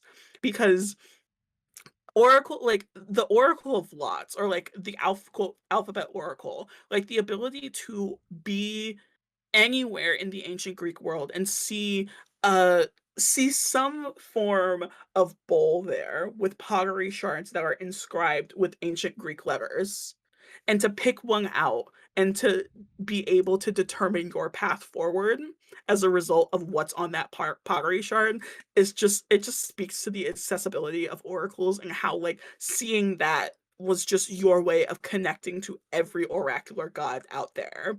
How using how divination can be that connection if you want it to be to the gods as a whole, even if you don't think it is. So I think divination is that great stepping stone into this world. Either you're consulting it to chart a path forward, or you're consulting it as a means of engaging with oracular work, because an oracle as a thing is divination. Like, it's how you cultivate your connection to the gods, even if it doesn't fall into like what we call the quote traditional oracle as a person who acts as a channel of the gods. Yet, divination is a great place to start. Mm. Um, yeah, we're gonna have a giant reading list posted in Learning after the event. I just have to pull out all of the text from that massive bookshelf and another bookshelf, and I will try add some other things that might not necessarily be books. But you probably have observed that it can be difficult to have a single source of how to, yeah, things can be a bit scattered. So there's a lot of reading and inquiring to be done in this sort of topic. But we'll hopefully provide some resources that you can look into, and probably some more in the future as we come across them, because we still actively research this sort of thing. yeah, I think what's special relevant, special interest. yeah, special interests. I think what's relevant for the conversation of starting oracular work is like, or even on the path of being an oracle, why would someone even want to be an oracle? Which I guess can sound like a silly question to ask, because it tends to be, it can be a desirable thing. Like, people desire it. That's why people are interested, right? That's why some people are here. And I think one of the points I find important to bring up is that a lot of people talk about others pursuing the role or title for power or authority. Like, if you may have seen discussions in other places, one of the first things that's brought up is, oh, well, you need to be careful about being an oracle or a priest, or like, you need to be careful of people claiming this because they want to do it for power, or they want to do it for authority. Mhm. And I always wondered to myself, like, what does that actually look like? Or, is the person always even aware that they're doing it for power or authority? Because sometimes I think, like, are we just talking about invisible people that we haven't actually met? Because I feel like a lot of people who have talked about others using it for power or authority haven't actually met someone who is using it for power or authority. And this sort of mindset or like approach to it can be quite even disheartening and invalidating to people who do walk this path. But Elle, you look like you have a point for this one if you want to. Like the quiet hand going up. It's like when the same people who are saying that people would use that and like they're using it just for like authority and power over others are the people who would be the rulers in ancient Greece who were testing oracles. Mm, It's something that like they feel threatened by something that they don't necessarily understand. So whenever someone's like, you have to be careful if you want that title, it's like it's like people are just using that title, and I'm just like, you are the same guy who went off and crossed the river because he misinterpreted an oracle that he called false. It's like not I don't like that framework as a means of swaying people away from that path of just like, oh, they're just power hungry. They're power grabbing something ego mm. is just like, but like, give me an example, is what I want to say. Like, give me an example of an oracle who is out there doing this for the exact reasons that you were saying, and then give me another example, and then give me another example. It's like, I understand that personal experiences do differ, but if you're just saying this because you've heard someone repeat it 50 times and you've never actually come across someone like this, you're the reason why people can't say that they're oracles in public spaces. I think as well, it can depend on the stakes of things as well. Like, if you're on in a Discord server and someone says they're an oracle, and it's like, and you try to call them out, like, what does that serve? Is my thought, because Mhm, I think rather than trying to contain things of other people, you can be more concerned with yourself. So, for example, if you're mhm, interacting with someone who's calling themselves an oracle, it's a personal responsibility to not question them, but to question things that you do receive. For example, so if I'm getting a divination from L, for example, and L is an oracle and doing stuff, and what I receive something, it's up to me as a person to, as we talked about, interpret and to mhm, consider where this stands, how much weight is on it? Does it contradict anything? Does it match anything? Does it validate something? Is it constructive? All those questions you ask for yourself.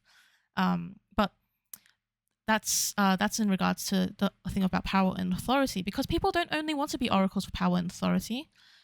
Yeah. I like to think that people want to be oracles because it's desirable to be close to the gods. It's nice. It's healing. I do a lot of things because I want to inspire change. I want to heal. That's why I call myself a healer. I want to, do good work out there. Like, what's deity work? Mhm. I think it's the good work, of doing things, Trademark. yeah, for our deities and such. And, I think that's a question you can ask yourself as well. Like, why do you want to do this? Why do you want to be an oracle? What purpose is it serving? What type of people do you want to be around in this sort of work? That can also lead you in the right direction for starting. Did you have Mhm. anything you want to share in terms of why you want to be or why you are an oracle? For yourself, like your. Mhm. I'm an oracle because I think a lot of my path as an oracle has just been me running, and it's been happening since I was a kid. So, like, having this ability to just kind of see what others can't see. And I think I touched on this a little bit when we had our conversation about priesthood as well. Like, being able to be labeled as different for me was something that was very scary and still is scary for me. It's still something that I'm working on, and I'm like 27. So it's like I use that as a means to honor myself and the abilities that I've been given because I have been given these abilities for a reason. And I also use it as a means to build up my community because there's a lot, especially and not here's an adjacent path for you guys because I also operate as like a conjure woman from the hoodoo tradition because like we have roots in hoodoo in my family, and a conjure woman is basically the equivalent of what an oracle is. So being able to connect people to their paths, like, and being a divine messenger, it's like, and being able to also being able to connect people to their spirits as well. That's a big part of being a conjure person. But it's like up using these things as a tools to uplift my community and to help dissipate that fog of just like uncertainty, because uncertainty in this community is kind of a bit of a toxin. Like we have a lot of hurt, especially in the Black community. So like being able to use my gifts as a means of trying to heal some of that and to guide paths forward is something that I always wanna do. It's the reason why I just started, like, offering readings for money as opposed to just offering them for free. It's like, I will never turn away someone who genuinely needs a reading, but does not have the means to acquire like, does not have the material means to acquire one from someone. It's like my gifts are given to me to give back to the community, so I do that through all of my oracular work. Sometimes I just need to be a little bit supported on my oracular journey now as well, with all of these gifts weighing very heavily. But like over the years, I've always been someone who has used their gifts as a means to uplift their community, and that's why I have this title. It's a representation of what I do for those around me, and it's a descriptor of who I am as a person and the gifts that I walk my path with. And also the oracles that like the gods that I'm oracles for are just fucking cool. And I want people to know about them. That's the last part. True But yeah. visibility. I'm 100% on that, especially with Bast, who, you know, Mhm. it's a whole rant in itself. But the short of it is that she's considered one of the most popular Egyptian goddesses because she's a cat, or depicted as a cat. But there is an awful lack of literature on her and even awareness of who she is. But that's for another Mhm. day. I think let's do a quick bit about why wouldn't someone want to be an oracle, so we can get into some of the further things, because we have touched on some of the points here we've written about in terms of why Mhm. wouldn't someone want to be an oracle. You've spoken a bit on scrutiny, and I have as well in terms of like online communities. But was there anything else you Yeah. wanted to add quickly about the scrutiny of being an oracle and what that can mean? I think the concept of othering someone who calls themselves any sort of title is another aspect of that scrutiny. So, like, separate from my background in the Black church, it's just like when you take up a title, you sometimes the door is open for others to call into question your judgment based on that title. So it's like someone saying that you're not worthy of holding that title because of X, Y, and Z, the things that they can see, even though there's an iceberg of things that they can't see, to use that metaphor. Like there's a giant iceberg under the water that they can't see, but they're only commenting on what they can see. So scrutiny in the sense of there are individuals that are commenting on your path, and there's always going to be individuals that comment on your path, and how that can be a very big turnoff, because constantly having yourself and your values and your beliefs called into question by others who don't know you is something that weighs very heavy. It's being able to navigate that and navigate your feelings about the situation, being able to be in that position if that ever arises, is a life skill, because it doesn't go away with age. It's something that I experienced when I was 10 on this path, and it's something that I'm experiencing still when I'm 27. The idea that you're too young, you're too old, you're too black, you're queer, like the labels that people use as a means to take your titles away is a big reason why a lot of people will not want to take up the title that they feel called to. Just something that someone else says about them that breaks their world when that other person has no business commenting on your path or your title. Mm. Yeah. Thank you for sharing that. Yeah. On the other side of things, in terms of not being an oracle, or like why wouldn't someone want to be one? Responsibility, something I wrote. This is a bit more of an autonomous perspective, because scrutiny is something that happens to you. Responsibility is Mhm. something that you take on, and it can kind of take a few lenses on this. But I guess it's just to say that, you know, doing this work is no light thing. It's not, and this is not meant to be a negative thing. It's not a negative thing for something to be weightier or heavier to take on. But it does require you to understand that you are taking on some sort of responsibility when you engage with the gods and with communities and people in this way. And when you yourself are having to put trust in yourself too. It's the responsibility to others and to the self.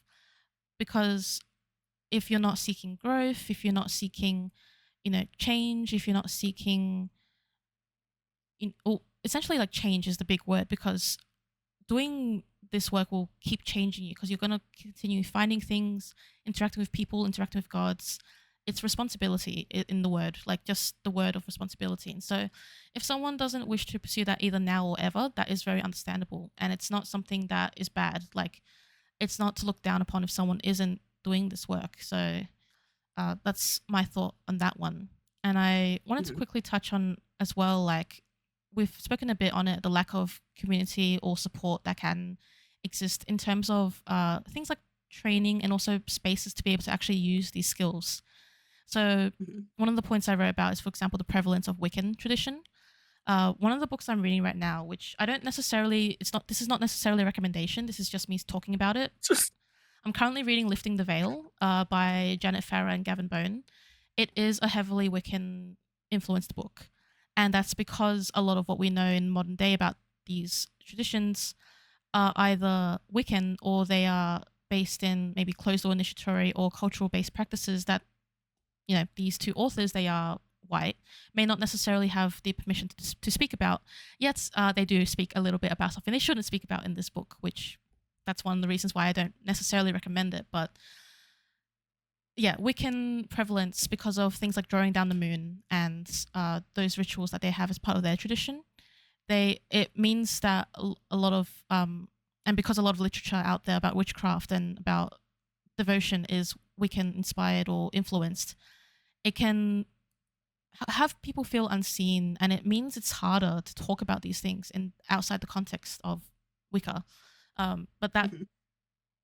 that's something that I can talk about heaps. Maybe not today, but like that's one of the reasons why, because it's hard, right? Like it can be difficult when you don't have the community, the people around you. It's like, how are you going to do it if all you're seeing is not what you're necessarily wanting to get into?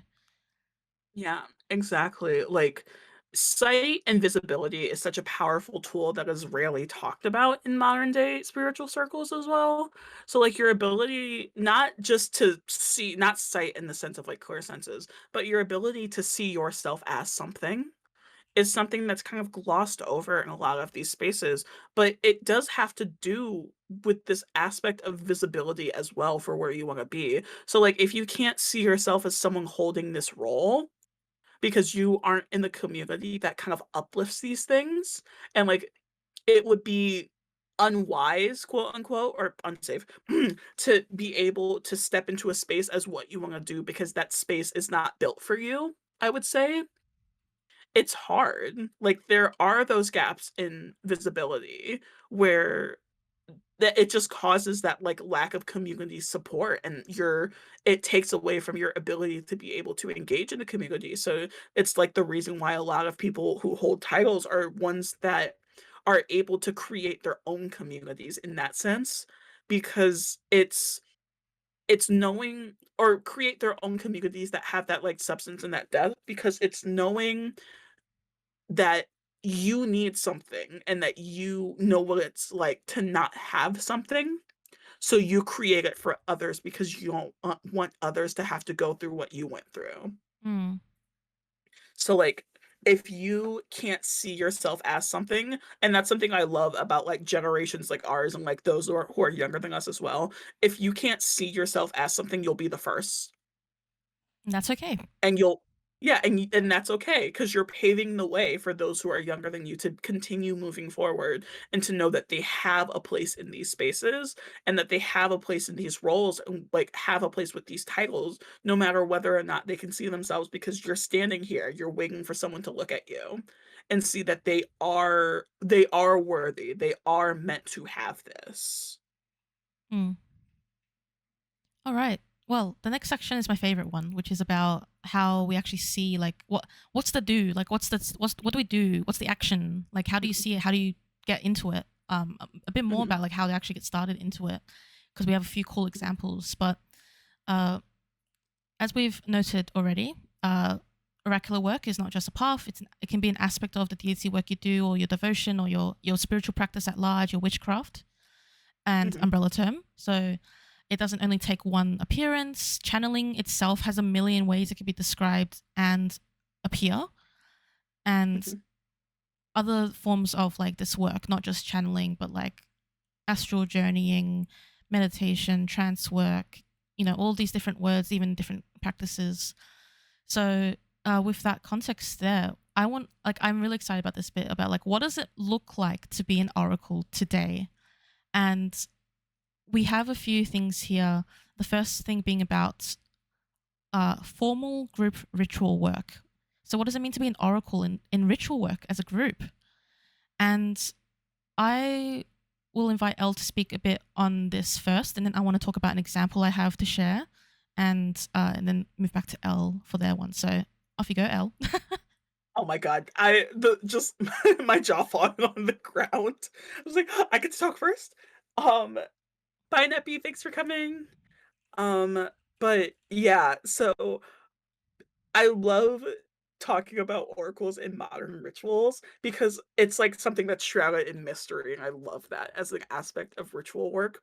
So, something that I love in regards to oracles and their presence in ritual work is their presence and how they interact with the space. So I am speaking of oracles, of course, who are actively channeling messages from the gods through them, and how they are stationed within ritual,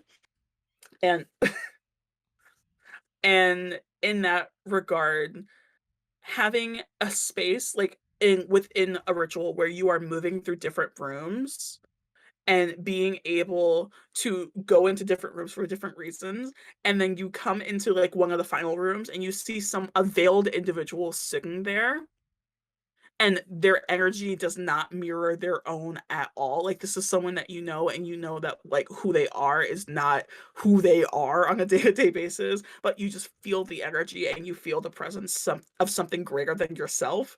It's just like, oh my god, it's like blinders off. That's the coolest thing that Mm. happens. and then they just speak, and either the voice is theirs or their voice is just booming, and it has this different inflection and this different tone and sometimes even this different accent, and they just say the most profound thing, and you just rejoin the ritual, and you're like, how am I supposed to move on from that? So that is a good place in formal ritual work of just like there is a space and a time that is set aside for oracles to speak, like allowing the gods to speak through oracles and be heard and be recognized, and using a physical space as a means of doing that, either on like a large scale, on a large informal scale of like group ritual work, or even on like a smaller coven scale of like we're just having a coven meeting and suddenly this person who has really great oracular abilities is like looking down at the ground and they put their head back up and they speak with a voice and you don't recognize that voice. And it's like, oh, this god was officially present for this coven meeting and they have something to say. Yeah, I really love that because it further emphasizes that this does exist nowadays.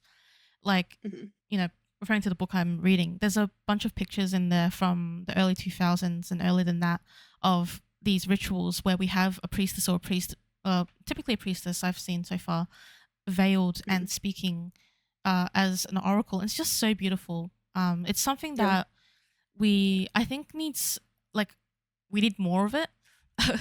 Especially Mhm, like, at least for me in Australia, I don't know like where we can find really these groups, and that's one of my goals this year is to seek more of that out, like that physical presence of it, because I do a lot of stuff like online. I can still like communicate like things like channeling can be done through online and in person and different forms, but mhm, it's amazing as Elle described it. And I wanted to actually share one great example, at least to see it in practice, that is accessible in a way to people. If you wanted to see what it's like to be in a group setting where people channel deities. So there is a Temple of Hecate organization in New York, and they do a full moon ritual every month on Zoom. And so this is a session that you can actually join in on because they post a Zoom link on their Facebook page, which I've just linked uh, into the chat. And so if you wanted to, you could hop into one of these meetings one day and witness it because in these meetings, they allow, like, it's not allowed. They like, it's part of what they do. People channel different deities, not just Hecate, like different gods as well. And they speak their messages. And it's yeah, what a great like thing to do, right? It's like being able to see that in practice, and it can be really inspiring as well. Maybe inspire a bit of a thought on how you might want to, uh, where you might want to look. So there's that in terms of the context of formal group ritual work. We do have a few other things we could say, but we do. I think because of timing, we're going to touch on misconceptions because they're one of the most important things to I think, cover in a talk like this. mhm, And if we can organize a different session for other thoughts that we had, or if people want mhm, to hear them, if they want to request a second session. So, mhm. should we try quick fire this lightning round? Yeah, let's quick fire it. Let's do it. Yes, you're first. So, Okay. One misconception that exists is like, don't oracles need to be assigned to like a formal temple? Uh, because we don't have temples, that doesn't mean that anyone can be an oracle in the modern day. Incorrect. Hi, here's the decentralized religion discussion. We do not have access, a lot of us do not have access to a place where ancient Greek religion or the religious framework or spiritual framework where the oracles that we'd like to engage with exist in a way that is centralized to where they live. So for me, I live in the United States. Uh, you're not going to find ancient Greek religion or even reconstruction of ancient Greek religion in the modern sense in a widespread fashion in the United States because that's not the most widely held religion of this country, and it tends to butt heads with the one that is. So in a sense, we don't have access to the same safeties that a lot of people had access to in ancient Greece. So it's like, we don't learn about ancient Greek religion in schools. There aren't people going off to complete services at different temples around places around the city because their names were picked from a lot. It's like this person is not serving as a priestess of a god anymore because their parents paid a little bit too much money into this fund. It's like we don't really have. I'm okay. That last one, some people are, but for all of those mostly, it's like we don't have that anymore. We don't really have those temples in a lot of the places where we live. So in a sense, there are no temples, but the temples that we do have been brought online. Like we've evolved with the times to create these spaces either in person or online in a sense where we label the temple as the individuals that create it. So like your temple is the people, like your temple is made of the people that you are around. It's not necessarily going to be a physical space because physical spaces are a luxury nowadays and it sucks to say, but not all of us have access to those physical spaces or those physically public spaces as well, where we can engage in person with a group of individuals. So, in that sense, the temples are now with the people. So, our temples are carried with us, and our practices and our circles are carried with us. So, yeah, oracles can exist in the modern day because we're the temple now. Mm. Our temple is where we are and where we end up, and we build it there. Yes. All right. Our next one was I thought you couldn't hold more than one title for a god. You can't be an oracle and a priestess, as well as you can't have a title with more than one god. So two different like ways of saying that. Either having multiple titles for one god or having multiple titles among gods. As we said before, oracles can be a priestess sometimes oracles. And I think it's a bit restrictive as well. Like it's not as plain as you can't do that. Like you can only have one and one only take one. That's is like there's Yeah. no real restriction to it. No one, as El said, decentralized religion. We have no authoritative body that can tell us yes or no. We don't have a huge tome of who's under which title keeping record, right? Titles are Mhm. flexible as we expressed, and as long as you are being responsible, intentional, and have the right intentions as well, and use these words to describe what it is you do and wish to bring to the world or your community or yourself, then I think there is no issue in holding more than one. Like, it's a mosaic of your own practice and self and service. You don't need to let Mhm. anyone else tell you that you can't have more than one. Especially people who say you can't be both an oracle and a priest or priestess or a priestess of a god. It's a bit strange, but does happen. Yeah. All right, our next one. What place? What is the place of ego in oracular work? Elle, do you want to talk about hubris? Yeah, let's talk about hubris. How many, I'm just gonna ask it point break. How many people know what hubris is in the chat right now? Like, if I say the word hubris, do you know what that means? Okay, people are raising their hands. Cool. That's cool. So, I love that. um, great. Hubris in Oracular. I love the The hands going finger. up. Thank God that I don't have to explain it. So to say that it is hubris to say that a person can speak for the gods kind of tears down the entire foundation that we have for oracular work as a whole, because oracles, from the creation of the term, the etymology of the term, oracles are people who speak for the gods. So to say that it's hubris to say that someone can speak for the gods is kind of just like, I don't think that reasoning is as sound as you think it is because that's what the word oracle means. And it's something that doesn't just exist in ancient Greece, it's something that exists today. It takes a lot of different forms today. And like Quinn said earlier, you're able to interrogate what you receive without interrogating the legitimacy of the person. Hmm. Like you can ask questions about what you are hearing and what you are receiving without being like that person just has a lot of hubris. That person's ego is just on 1,000, like the kids say, I guess. But it's like you can ask why and how when you receive a message without being like they're fake. They're fake and their gods are fake. So like it's not hubris for a person to speak for the gods. That's what oracular work is. It is the responsibility of the person to be able to speak for those gods in a way that uplifts and honors the role of those gods in that person's life and in the world, because the gods don't just exist for one person. Everyone has their own relationship with the relationship or lack thereof with the gods. So I just that word of responsibility, like being responsible in how you engage with this practice, I'm tossing that back to you.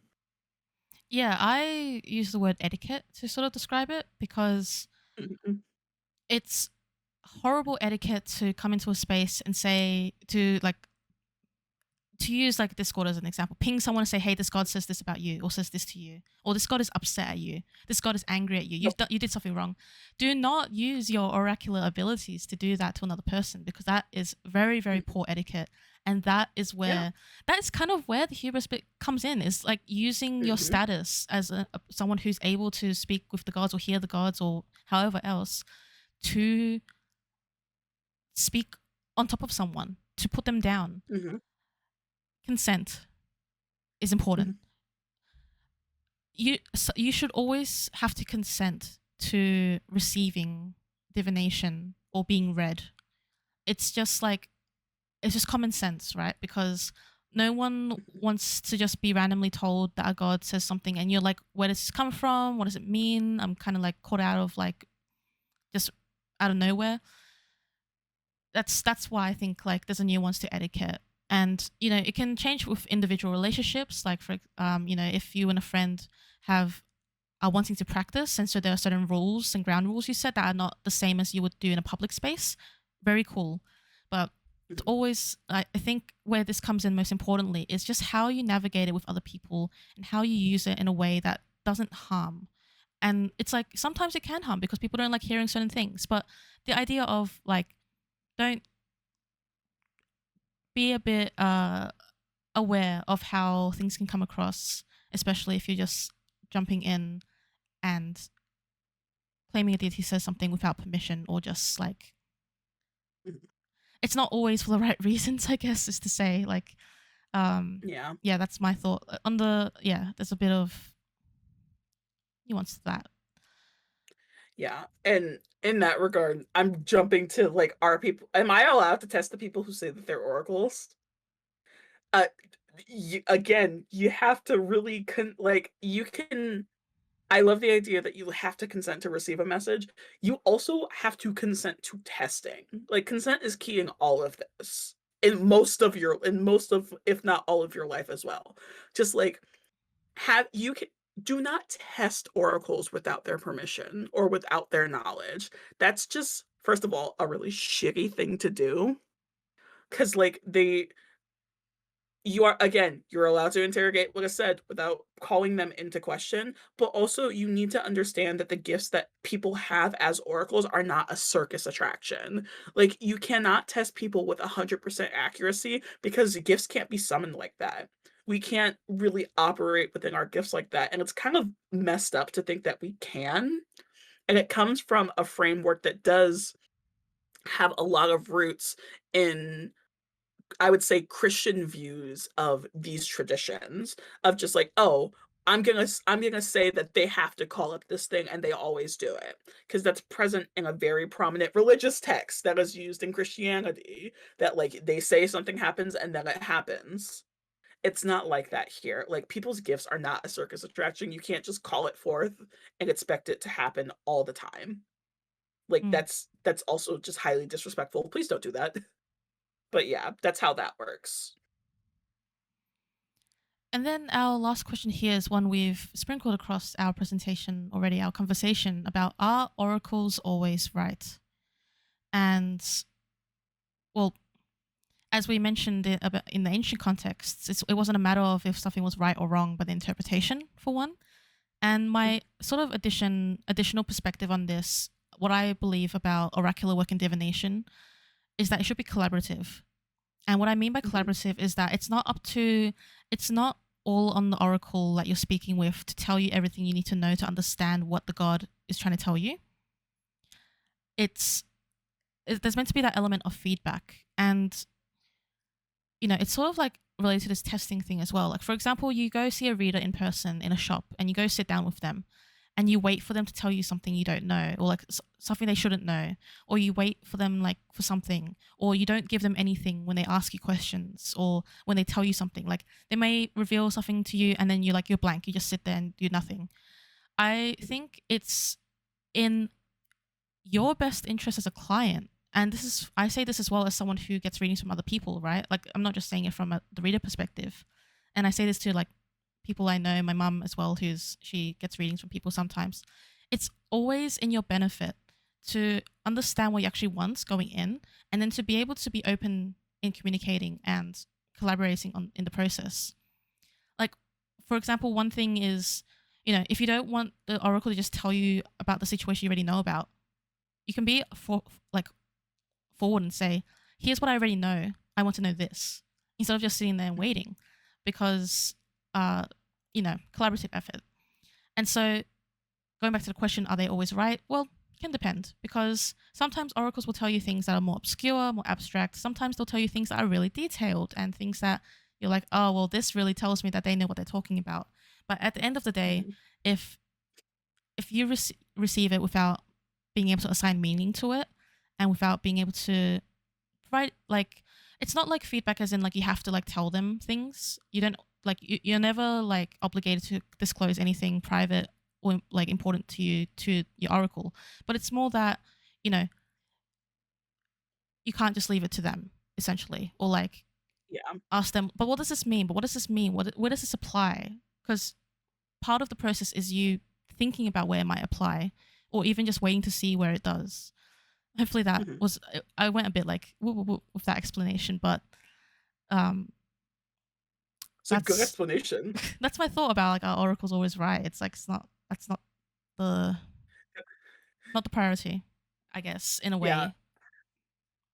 We've been saying that for thousands of years. Oracles being right is not the priority, guys. It's what you do with what you get, I guess. Like, Yeah. you know. So that brings us to the end of our misconception section, and we've covered most of what we wanted to talk about, though there are some things that we haven't. And so we might consider hosting a different session to talk about those points we didn't cover, and Mhm. just to have more time to talk about things. But Yeah. just before we finish off, because we have been going for about 2 hours now, just wanted to open the floor in case there were any questions that we can either note down for the next session, or to cover maybe in our recommended resources that we'll be posting into the learning forum, which is just above the stage channel, or anything quick Mhm. we can answer now in case anyone had anything. Personally, if you would like to message myself, you can. Not sure, Elle, what your boundaries are in terms of that. Message me. I love talking about this stuff. If you want to message both of us, we can make a group chat. Yeah. And If you wanna pull us both into a group chat, do that. yes, Ask us first, though, but pull us into a group chat. yes. So yeah, let us know if you have any questions that we can either cover later on or now. And yeah, messages are open, and we'll be wrapping up shortly. Just some housekeeping Mhm. stuff as well. We have some other events coming up in the month. We have our weekly Stitch in Witch, of course, that happens either on Wednesday mornings or Tuesday evenings, depending on your time zone. Next week, I'm Mhm. hosting some guided deity meditation with Hecate, and a focus on setting intentions for the new year. And every couple of weeks on a Saturday midday or a Friday evening, Nepi hosts learning sessions where it's just a casual study sesh you can do. And then mid month, we have our monthly divination event where you can do your divination exchanges. So for anyone looking to pursue more on the path, or continue practicing, a great event to join in on, to do a service to the community on behalf of Hecate to on Dapenon. Uh, yeah. I also want to plug Elle's new shop, and I'm going to do that in front of them. I was just gonna plug your shop. You No, can't do well, that to I'm me. doing first. This is, I just Okay. linked it in the chat. It's on Ko-fi. The Sibyl's Cave, a beautiful name.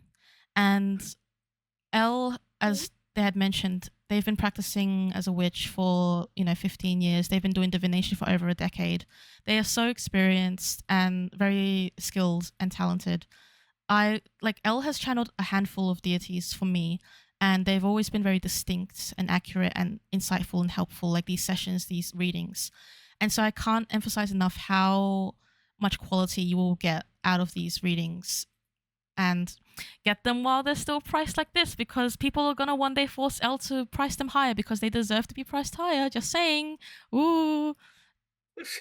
Only provide if you can, if you have the means to. But I just 100% recommend to look at L services. And on the other side of things, if you aren't able to, if you don't have the means to be able to access these divination services for whatever reason, we do actually have a Sibylline Sessions service as part of the Sanctuary of the Crossroads that L does. I've just linked that in the chat as Yeah. well. It's a service that allows those who can't afford divination sessions to submit a request for a reading. And once again, I just recommend, if you would like to do that, it's a service we do as part of the Sanctuary, and you know, make use of it, I suppose. Yeah. I'm also gonna throw that up in the forum for the FAQ in or no, for the services forum. There we go. Yeah. Brain was going a million places. Services forum in the next few days or so, to just restate that that's a thing that does happen. So yeah, if you ever aren't able to materially compensate someone that you would like a reading from, hi, this is a free service. Because again, I use my gifts to support the communities that I'm in. Like, take advantage of it if you need it. Mm. Definitely do that. Um, Also, while I'm speaking, there's another amazing reader in this chat too, who has channeled deities for me as well, and also offers really amazing reading packages, especially like packages like the Divine Bonds packages. So Quinn also has a Kofi, and it's the quality of readings that I get from Quinn just consistently blow me away. If you have ever wanted to book a reading with Quinn, this is a great way of doing it. You should take the opportunity now. Like, just he's such a gifted seer. Oh, thank you. Points at you. All right. Well, those are our little plugs at the end there. Mhm. Uh, and if you even if you can't support financially, feel free to share it with your friends as well. Yeah.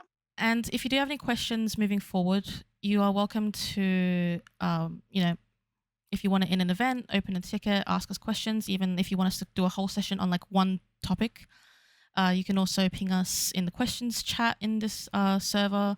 As mentioned, our DMs are open. If you would like to request a group chat with the both of us to talk about something, you can. I would say the best way to do that is opening a ticket in the support channel and then Yeah. asking us. And we can either just do it in the ticket if you don't mind, other moderators viewing the conversation, or you can just request the group chat and we can set that up. But Yeah. otherwise, uh, yeah, we appreciate your attendance and your engagement, your questions, your curiosity. Mhm. Just having a look at what Michael's I'm message is. yeah, I'm also looking at that question right now. Yes, true. Yes. Mhm. Gods are not like perfect omnipotent beings. They all have their own personalities, opinions, views, values. So you can I do like to say you can get different answers for the same question from different gods because of that. Mhm. You're welcome, guys. Thank you. Oh, thanks, guys. And thank you, Quinn. This is always really fun. This was great. Yeah, I'm happy that we were able to do it. So thank you, Elle, as well, for joining me on this and providing all your wonderful insight. Of course. Thank you for providing all of your wonderful insight. I'm excited to type up the names of all of these books that I have sitting next to me that I was ready to pick up at a moment's notice, Real. including the book that's still in the plastic. But